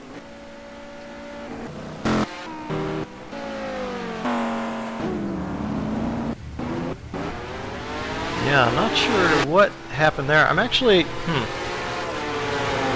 Showing Triana leading. Triana still needs to come into the pits. So this will be interesting. Well, we talk about double sitting all the time. Now would probably be the time to do it for Triana, but don't know overall if it's worth it or not. You would know better than me, Brad. it doesn't tend to work out very well at Spa. The pit lane is very big, but you do give up quite a bit of time on worn rubber around this place, and because it is such a long lap time, it can really hurt. So in general, no, double stinting not a great idea around here. So that gap between Moses and Jolicoeur about 6 seconds. So pretty even pit stops.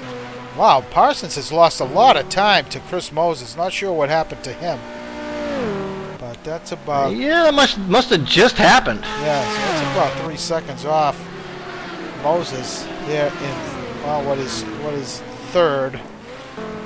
As Triana still needs to come in. Could have been a cold tires mistake for Aaron Parsons wanting to get out and put in a couple good out lap. Yeah, what a May great have pushed over the limit. What a great stop by Preto.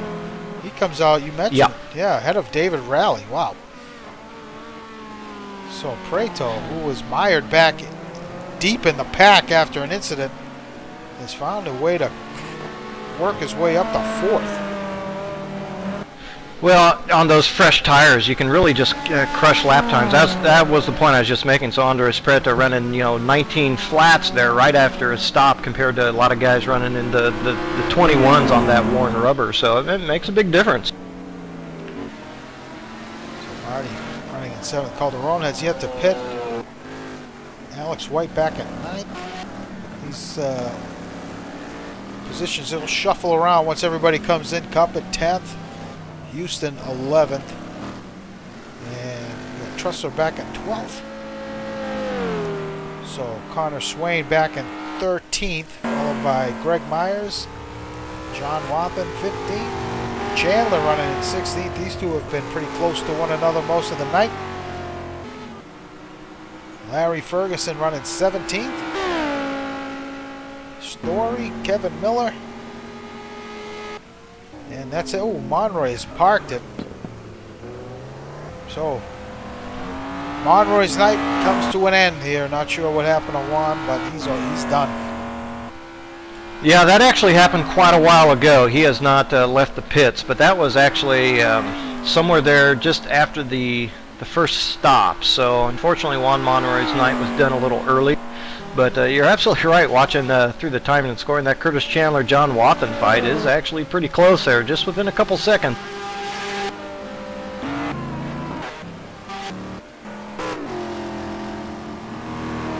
Well, as they run after those stops, Aaron Parsons' hopes fading for this season 26 championship now. Alex White doing more than enough there in ninth position, which should soon actually be eighth. to come away with this title. Yeah, I mean, the scenario, the way it plays out, it would White. In order for Parsons to win this championship, he would need for White to have some type of unfortunate end. And you know what? Hey, there's still a lot of racing left here, and there's always that Eau Rouge factor. A little momentary mind lapse, you can find yourself in pieces going up through there. So, yeah, and if we think back years, it actually is years now. If we think back years ago, it was Aaron Parsons actually who typically did struggle at that Eau Rouge. It was a little bit of a bugaboo for him in a stretch of races, but since, of course, has figured that out. But yeah, not so much anymore. And Alex White, incredibly solid, consistent driver. Don't expect to see him make a mistake.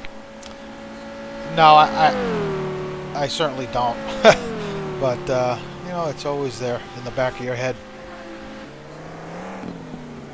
So Joe LaCour, Moses, and Parsons are your top three, as the field is kind of spread out a little bit. But I'll tell you what, Prato is quickly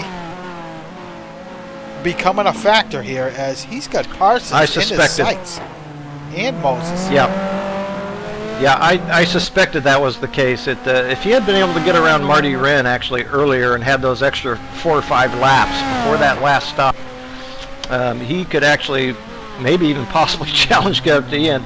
By far and away, the fastest driver on track lap to lap here is Andres Prato.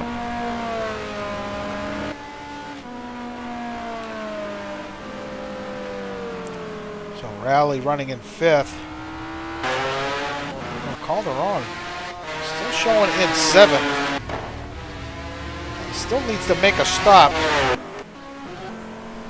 Looks like Triana has come in the McLaren, but somehow Calderon is able to stretch his fuel out. Yeah. Interesting. Unless he double stinted, but even if he did, I don't think he'd come out ahead of White, but who knows? Yeah, the McLaren, it's not particularly known for having tremendously good fuel economy. But you got to think a guy willing to take it this deep is willing to try a double stint of the tires. Sergio Calderon coming in on, well, let's see here. Yeah, it's lap 17 was his first stop, so he didn't do anything to take it late into that first stint. Triana rejoins in 11th after his stop. Not far off of John Houston for that 10th position. Whoa. Trussell continues to run around in 12th.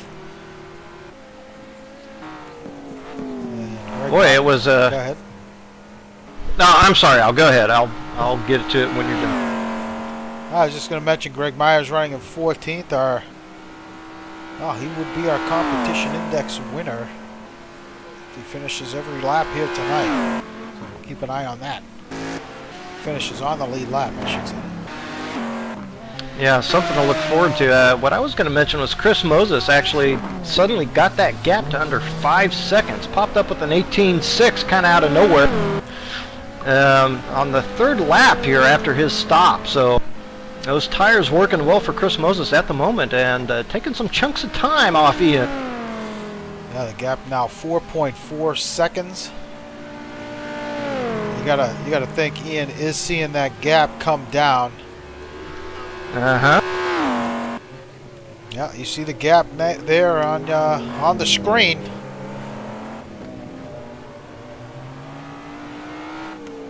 Boy, the fatigue factor is always in play in these endurance events as well. Sergio Calderon into the pit.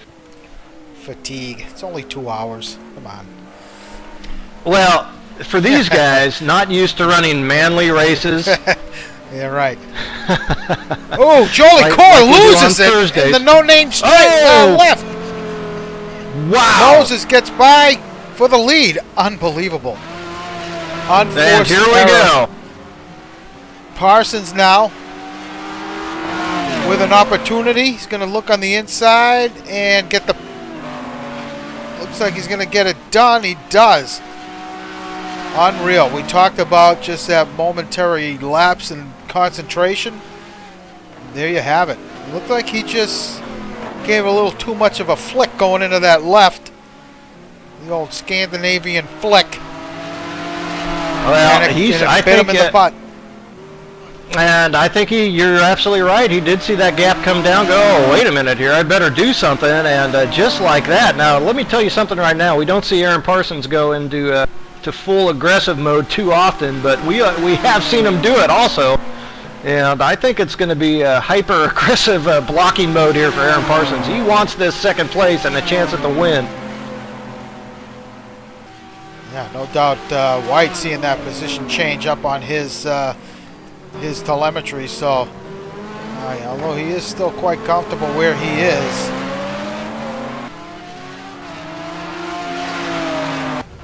Wow, Chris Moses with a couple cut tracks. Now that's not gonna keep him from going into Moses mode here. It's going to be full concentration mode for Moses.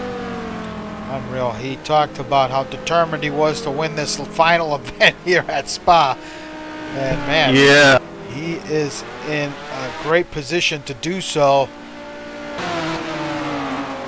as he has a 5-second gap over Parsons in second.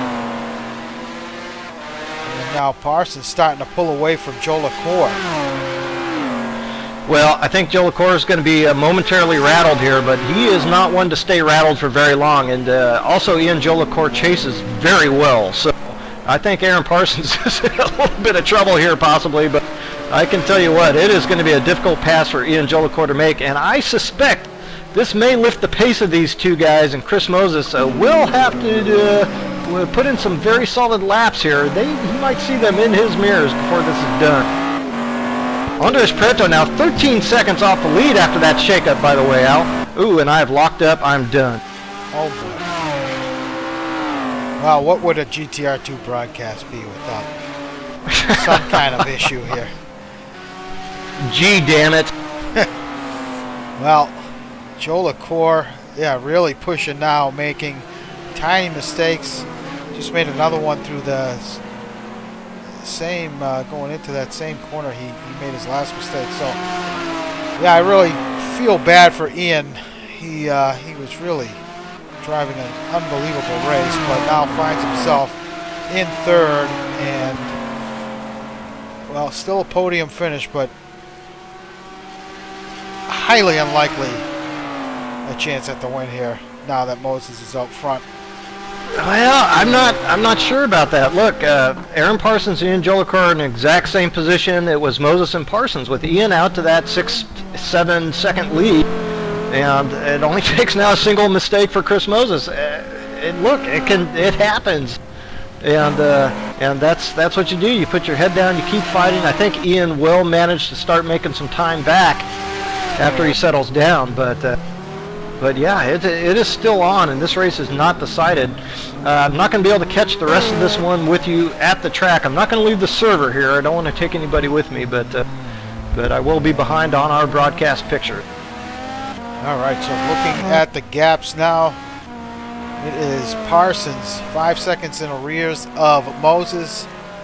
Joe LaCour about a second off of Parsons, and Prieto now 13, bouncing up and down off of Moses, just 6 seconds off of Joe LaCour. So Prieto really putting the hammer down. You can see him there in the distance coming up the Kemmel Straight. But presently, no answer from Joe LaCour on Parsons. So Parsons really turning the screws here, laying down some really good laps and keeping a pretty safe distance ahead of Joe LaCour, who's in third. I think that's absolutely right. I think Aaron Parsons will push absolutely as hard as he possibly can for as long as he can. Frankly, I think that Audi will have pace on him because I don't think he's going to be able to hold that type of pace for more than a couple laps. So working lap 39. We got 9 laps left to go. Conditions remain clear. No chance of rain. That's always a good thing. Unusual here at Spa because it always seems to threaten at some point. But the race has been pretty tame in terms of the weather conditions. The track's only gone up a couple degrees. So let's take a quick look further back here. We got Rally running in 5th, having a nice run. Hardy in 6th. Alex White now coming under pressure from Jonathan Cuppett. So Cuppett really turning his race around here. 2 Mercedes going at it. And we figured out it was 10 points for 8th place, right? Oh, 8th place is 9 points. 9 points for 8th place. Okay, so that's 4 points if only 4 point separation if Cuppett can get past White.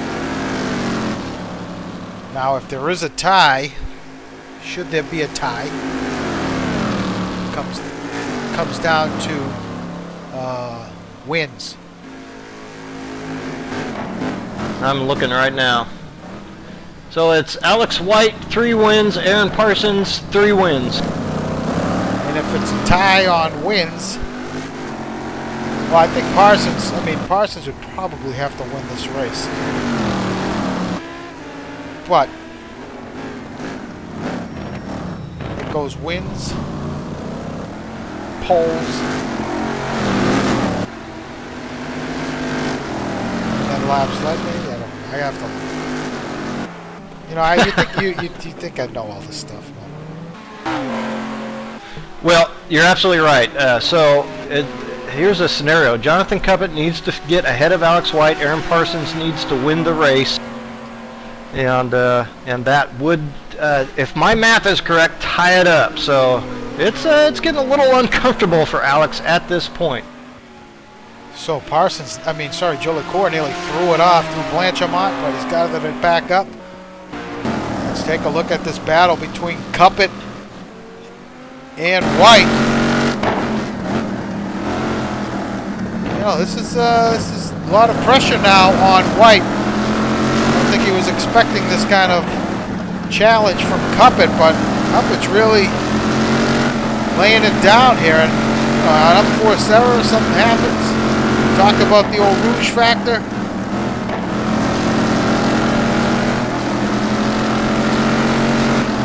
Yep, that's right. Riding on board with Jonathan Cuppett.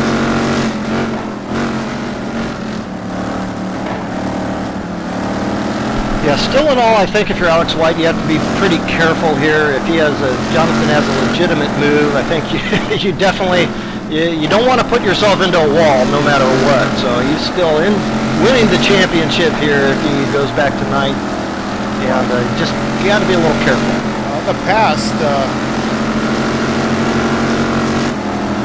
White would just probably let him by, but can't. You got to stay ahead of Cuppett. Yeah, you want to protect the position if you can. Boy, did Aaron Parsons pick up a gap on Moses, or is the GTR2 live timing a little off? Big lockup from White. Go back out front. Yeah, no, Parsons under intense pressure from Joe LaCour.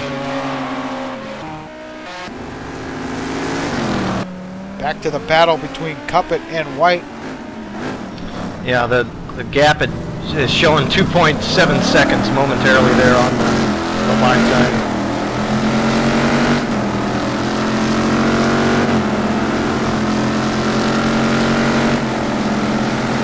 Yeah, and the fewer laps that we get down to here, the more these guys are going to want to protect these positions. So the intensity is only going to ramp up the closer we get to our last lap. Cuppett getting a run on White down the end of the Kemmel Straight. Ooh, White doesn't let him pass, so Cuppett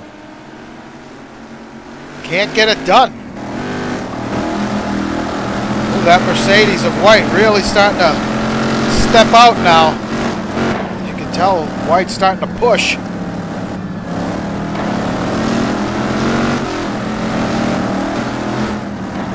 great action here, folks. Yeah. Mercedes versus Mercedes action. Championship on the line. This isn't a position that White can just afford to give up. Well, it would be cutting it really close out.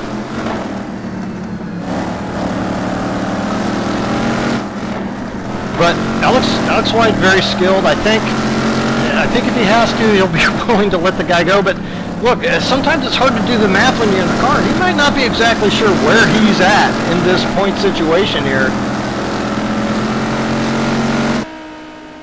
Hell, I'm not in the car. I'm not even 100% sure.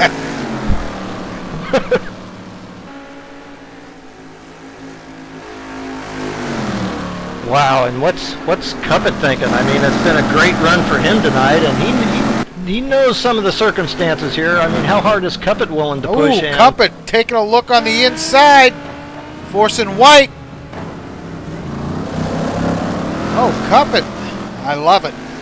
He's taking it to him. Gonna have a look on the inside at La Circus. Oh, he gets it done. Cuppet moves up to 7th. Bumping White down to 8th.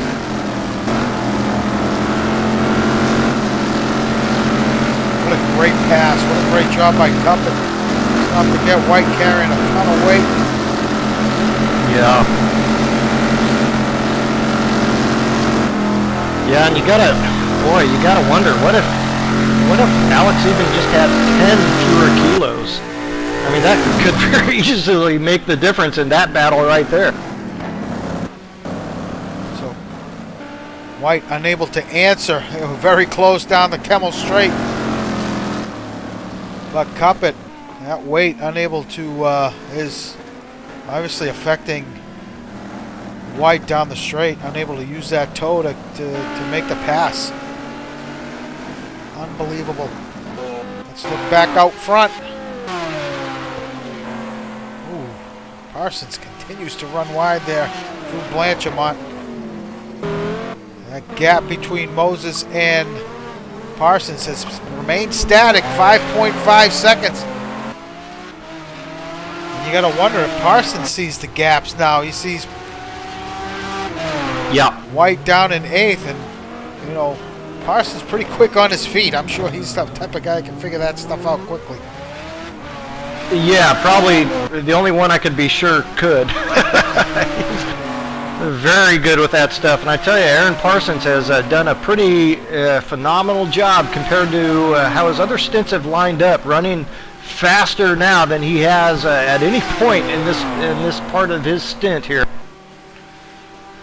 Boy, these guys, you might see the gap between first and second, second and third or whatever. These guys are absolutely on the limit right now, I can tell you that. And here we have Rodrigo Triana now closing in on White. So the gap between White and Triana is just 5 seconds. So Triana's laying it down. He's in the 19s, yeah.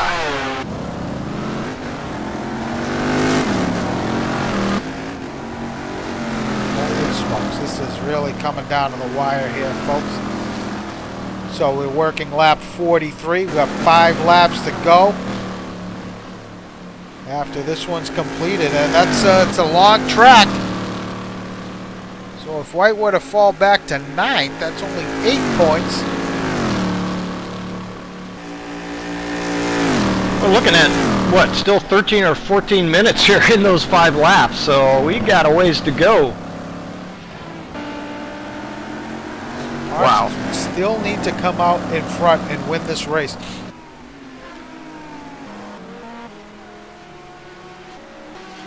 Let's take a look at the gap.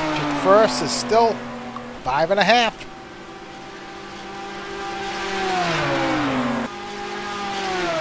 Boy, Rodrigo Triana among the very fastest on track at this very moment. Very consistent laps in the 19.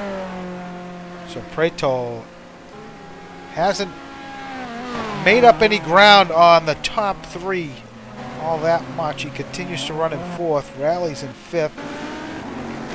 So Cuppet has made his way past White and is starting to drive away. But wild card here now is Rodrigo Triana, who's quickly closing the gap up on Alex White.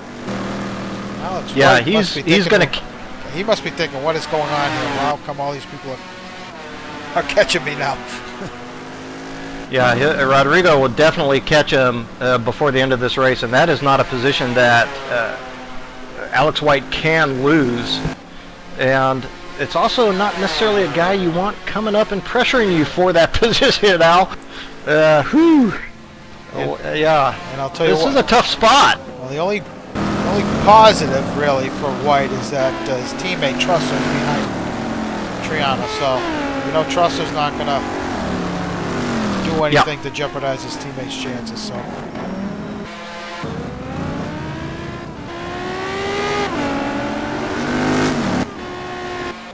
Let's take a look. Oh, as Parsons has lost second to Joe LaCour.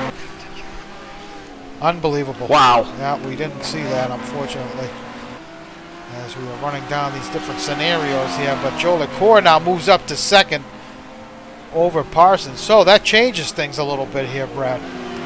Sure does. Sure does. That's an extra couple points Alex can put in the bank. And that must have been a little bit of a mistake up at Rouge, but now does you know, Ian wants to win this thing, so is it a full court press for Ian Jolicoeur now, and does he make another mistake? Yeah, Jolicoeur starting to stretch that lead out a little bit. Still 5-second gap between him and Moses.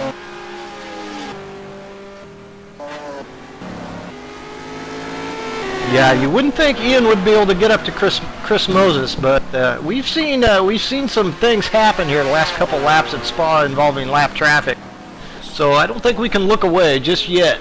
So 4 seconds now between Triana and White. That gap closing up quickly.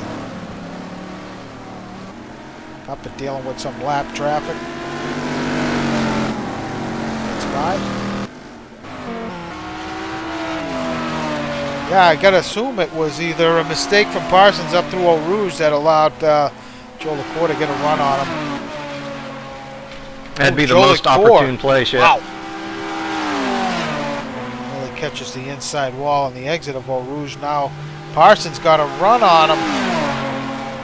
Ooh, Parsons gonna have a look. This is his spot.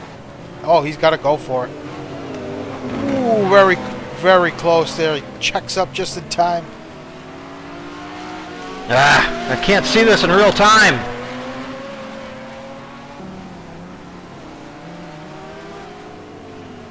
So you see that pressure Parsons putting on Joe LaCour. Joe LaCour was leading much of this race. Then an unforced error there in that his final stint gave up the lead to Chris Moses. Had about a 5-6 second lead over Moses. Spun it through that last corner we just went through. Finds himself now back in second after dipping down to third, battling Joe LaCour.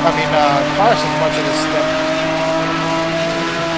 Nearly gave that lead up again at the end of the Keppel straight, but managed to hang on to second.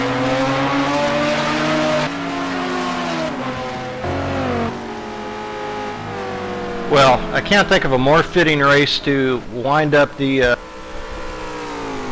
GTR2 and all the years here spent with it. It's been a pretty thrilling affair, Al, and I think it's a pretty fitting end we're going to have here. Yeah, I believe so. As Moses approaching some lap traffic here, looks like coming up on Kurt and John Wathen.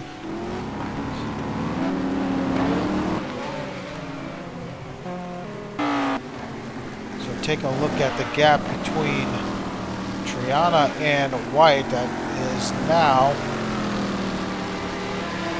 3 seconds. So Triana having to contend with the lap car. No issue there. Gets by unscathed.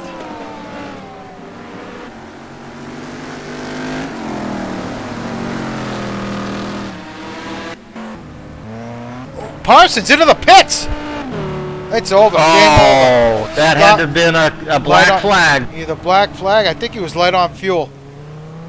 I think he had to stop for fuel. Oh, it might have been a stop and go, yeah. Unbelievable. So let's take a look at Parsons. So he had one. Oh, looks like he just had one cut there, Brad. One untimed lap. So it might have been a fuel issue. So yeah, if you cut severely enough, you can get an automatic black flag. It's rare, but yeah, fuel or something. Wow. So unbelievable. So that moves Joe LaCour to second, Prato up to third, Rally fourth, Marty fifth, and Parsons just coming out of the pit lane now in sixth. So that pit lane is an eternity. So Cuppet now is going to threaten.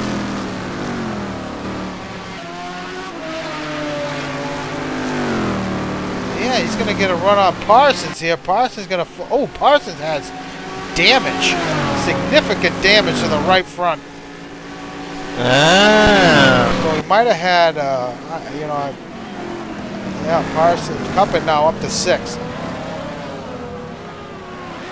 And there's Triana in ninth.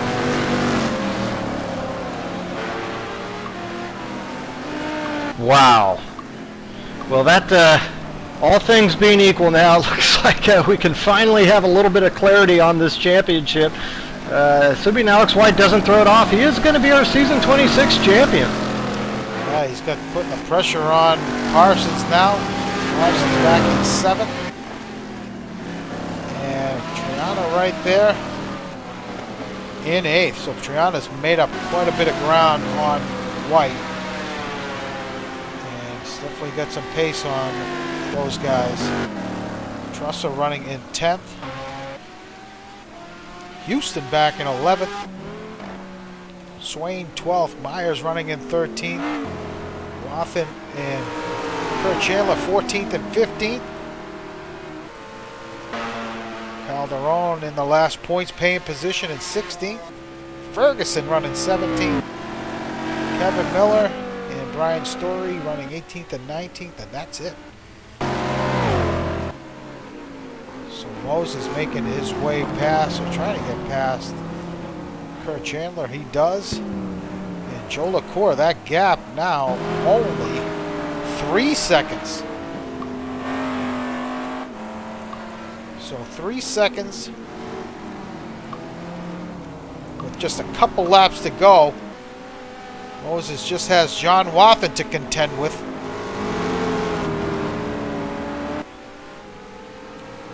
Yeah, and I gotta thank Chris Moses has definitely run his tires off. He was setting some blistering laps trying to maintain that gap out front. And a couple laps to go here. Should be in good shape, but Ian could make it interesting coming down the stretch. Well, Ian's got that same lap traffic to contend with. He's got Kurt Chandler and John Wathen doing battle here. So those two are racing for position on track. So semi-easy for Moses to get by those two. Ian has to... Ooh, as Wathen takes it wide. Moment there, but Joe LaCour, you see that gap is really tight now, so this is going to come down to the wire. So Triana now on the bumper of Alex White. As we look at those gaps up front,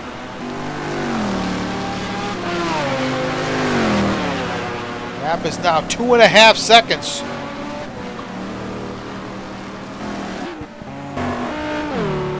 Very close as Ian. Oh, Kurt and Wathen. I think Kurt just threw it off. Oh yeah, he threw it off at La Circus. Tried to do an overtake on Wathen. It didn't happen.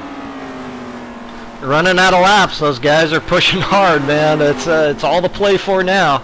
So Joe LaCour now clear of that lap traffic, and the gap comes down to, well, it's just gone up a little bit to 3 seconds. Now Triana Yeah. looking to try to get by White.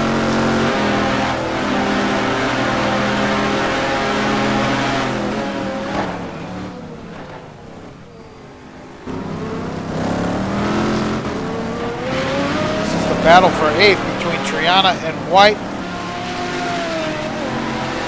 At this point, this is a situation where White can say, all right, just go. You know? Yep. Doesn't have to put up a fight. Yep. Closest rival is just ahead of him. So, And it might be a good idea, honestly. no, I agree. I'm thinking the same thing, but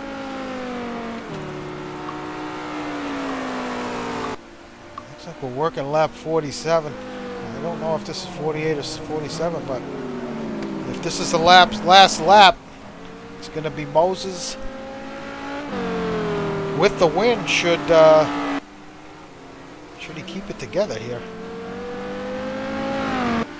Yeah, always a little extra motivation. Ian can definitely see his prey up ahead. That's always a little extra motivation, but he may run just a lap short here of really challenging for this thing. Chris Moses' times have dropped off pretty substantially here, now into the 221s. Lap traffic notwithstanding, but still in all, a little off the pace at this moment. Well, if he's got another lap to go, it could get interesting here with Ian coming on strong. Now, I think they're going to have one more lap after this, Al. All right. I think. Oop, Rodrigo did get by, I believe. And that's it. Chris Moses is going to win our final GTR2 race here in NAGP. Great victory. Joe LaCour, feel bad for him, finishing second. Andres Preto, what a come from behind podium finish, takes third. David Rowley with a great finish here tonight. He's going to finish fourth. Great job from Rowley. Marty Uren with, well, keeps his streak alive with the top Sure does. 5 finish. Outstanding job by Marty. Jonathan Cup. Yeah. Great run from him tonight. He's going to take 6th.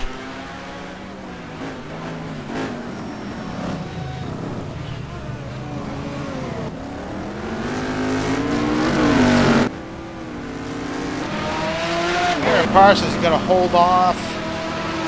Rodrigo Triana. Wow, Parsons, that thing is smashed. 7th. 8th is Triana.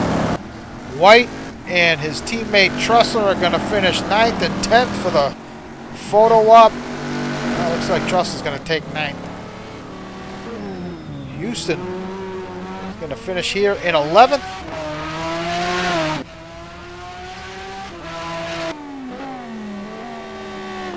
Swain will take 12th. And our competition index winner, Greg Myers, is going to finish 13th. That's it. That's everybody. That's the lead lap.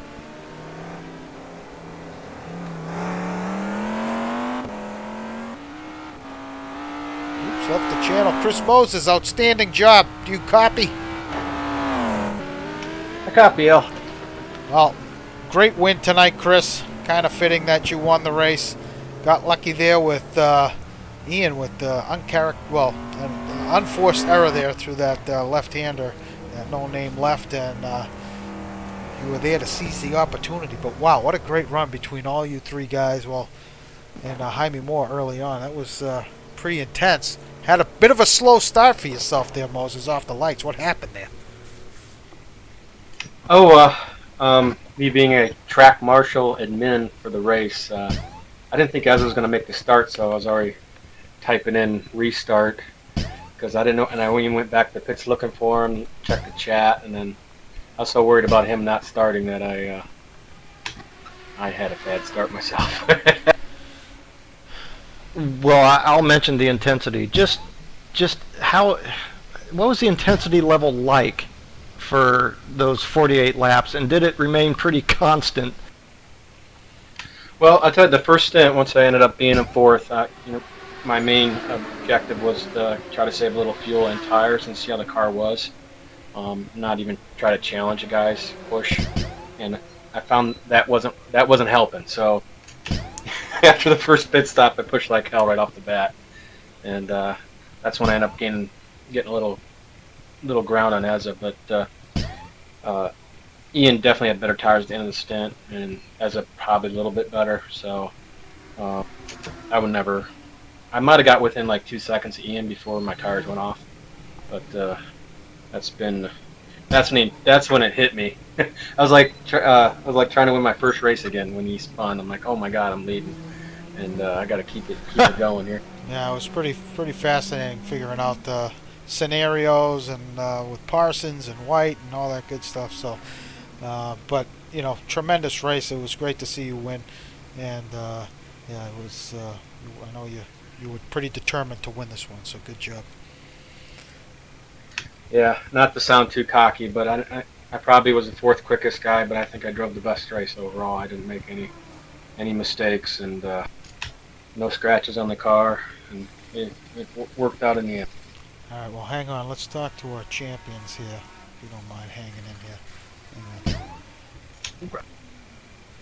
Okay, Alex White and Mike Trussler. Congratulations, Alex, on the Drivers' Championship, Season 26, and the Team Championship. You and Mike Trussler.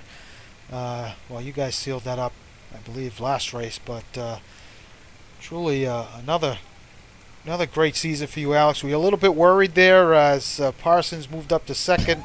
You were coming under pressure from Cuppet and Triana, and how'd you manage that?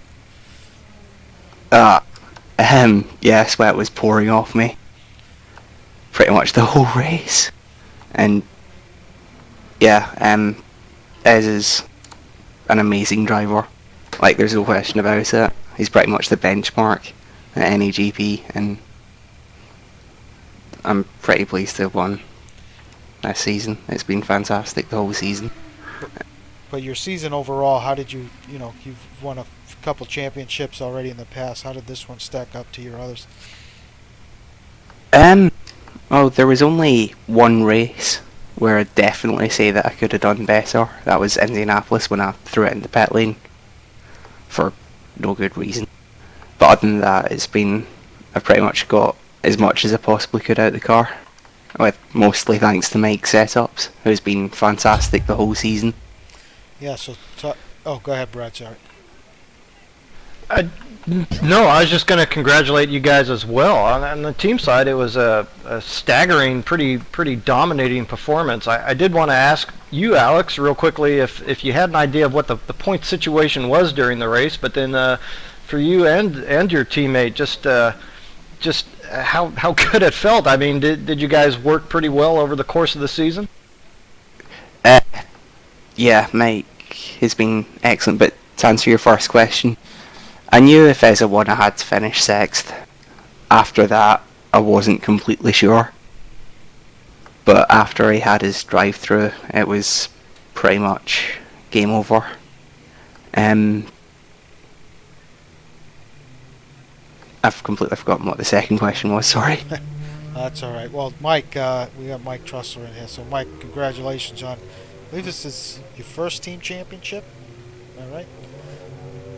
It is, yeah. Thank you very much. Yeah, so congratulations, Mike. I know you really remember there was a few seasons back you were just happy to finish in the top 10, and well, this season threatening for wins and coming, the India race you probably want to forget, but that should have been a win for you. But anyway, you guys really worked well together. How do you think you guys, the two of you, how did it benefit your driving with Alex? Yeah, I think we worked well as a team. Last season was our first season as a teammates, and we didn't do as well as we expected. So coming into this season, it was all about getting the results and ultimately the championship for the both of us, really. So yeah, we worked well. We practiced together a lot. We worked on setups, as Alex said. But yeah, it's just been brilliant. So, and I also want to congrats Greg, who I think's won the competition index. So yeah, congratulations to Alex as well. All right, guys. Well, congratulations. Have you thought about next season yet? What your plans are going to be? Are you going to team up again next season, or are you still on the fence there? I think we want to defend the team's title, so we'll give it our best shot. It'd be wrong if we didn't come back. All right, well, we're looking forward to that. Congratulations again, guys, on a great season, and I look forward to seeing you guys next season, season 27. Thanks very much. And cheers for doing the broadcasts the whole time through GTR2. Enjoyed watching them all. Thank you very much. Appreciate it. You're welcome. All right, well, that's it, guys. Brad, thanks for teaming up with me and doing these broadcasts for, I don't know when we started, but it's been a while. And all the headaches we deal with GTR2 and getting this stream going. And Chris, thank you. Congratulations again, and thanks for running basically running the GTR2 league for most of these seasons and doing a great job. Yeah, thanks. And well, we got a lot in store. We got some good plans for AC on Monday nights next season, so it's going to be good, I think. Well, guys, I'm looking forward to you guys broadcasting the Formula Bars next season, and that's just a couple weeks away. Anyone that's tuning in, we're starting up our season 27 with GT cars on Thursday and the Formula Bars on Monday. So, looking forward to that. And as far as GTR2 goes, can't be happier winning the last race in my favorite car, a Viper. I guess all I can say is bronze it, baby. It's over. All right, and everybody out there who's followed us and has tuned in, and we really appreciate it. And hopefully you guys tune in for our Monday night AC races as well as our Thursday night races. So looking forward to some good things to come. So thanks, everybody. Thanks, guys. Have a good night.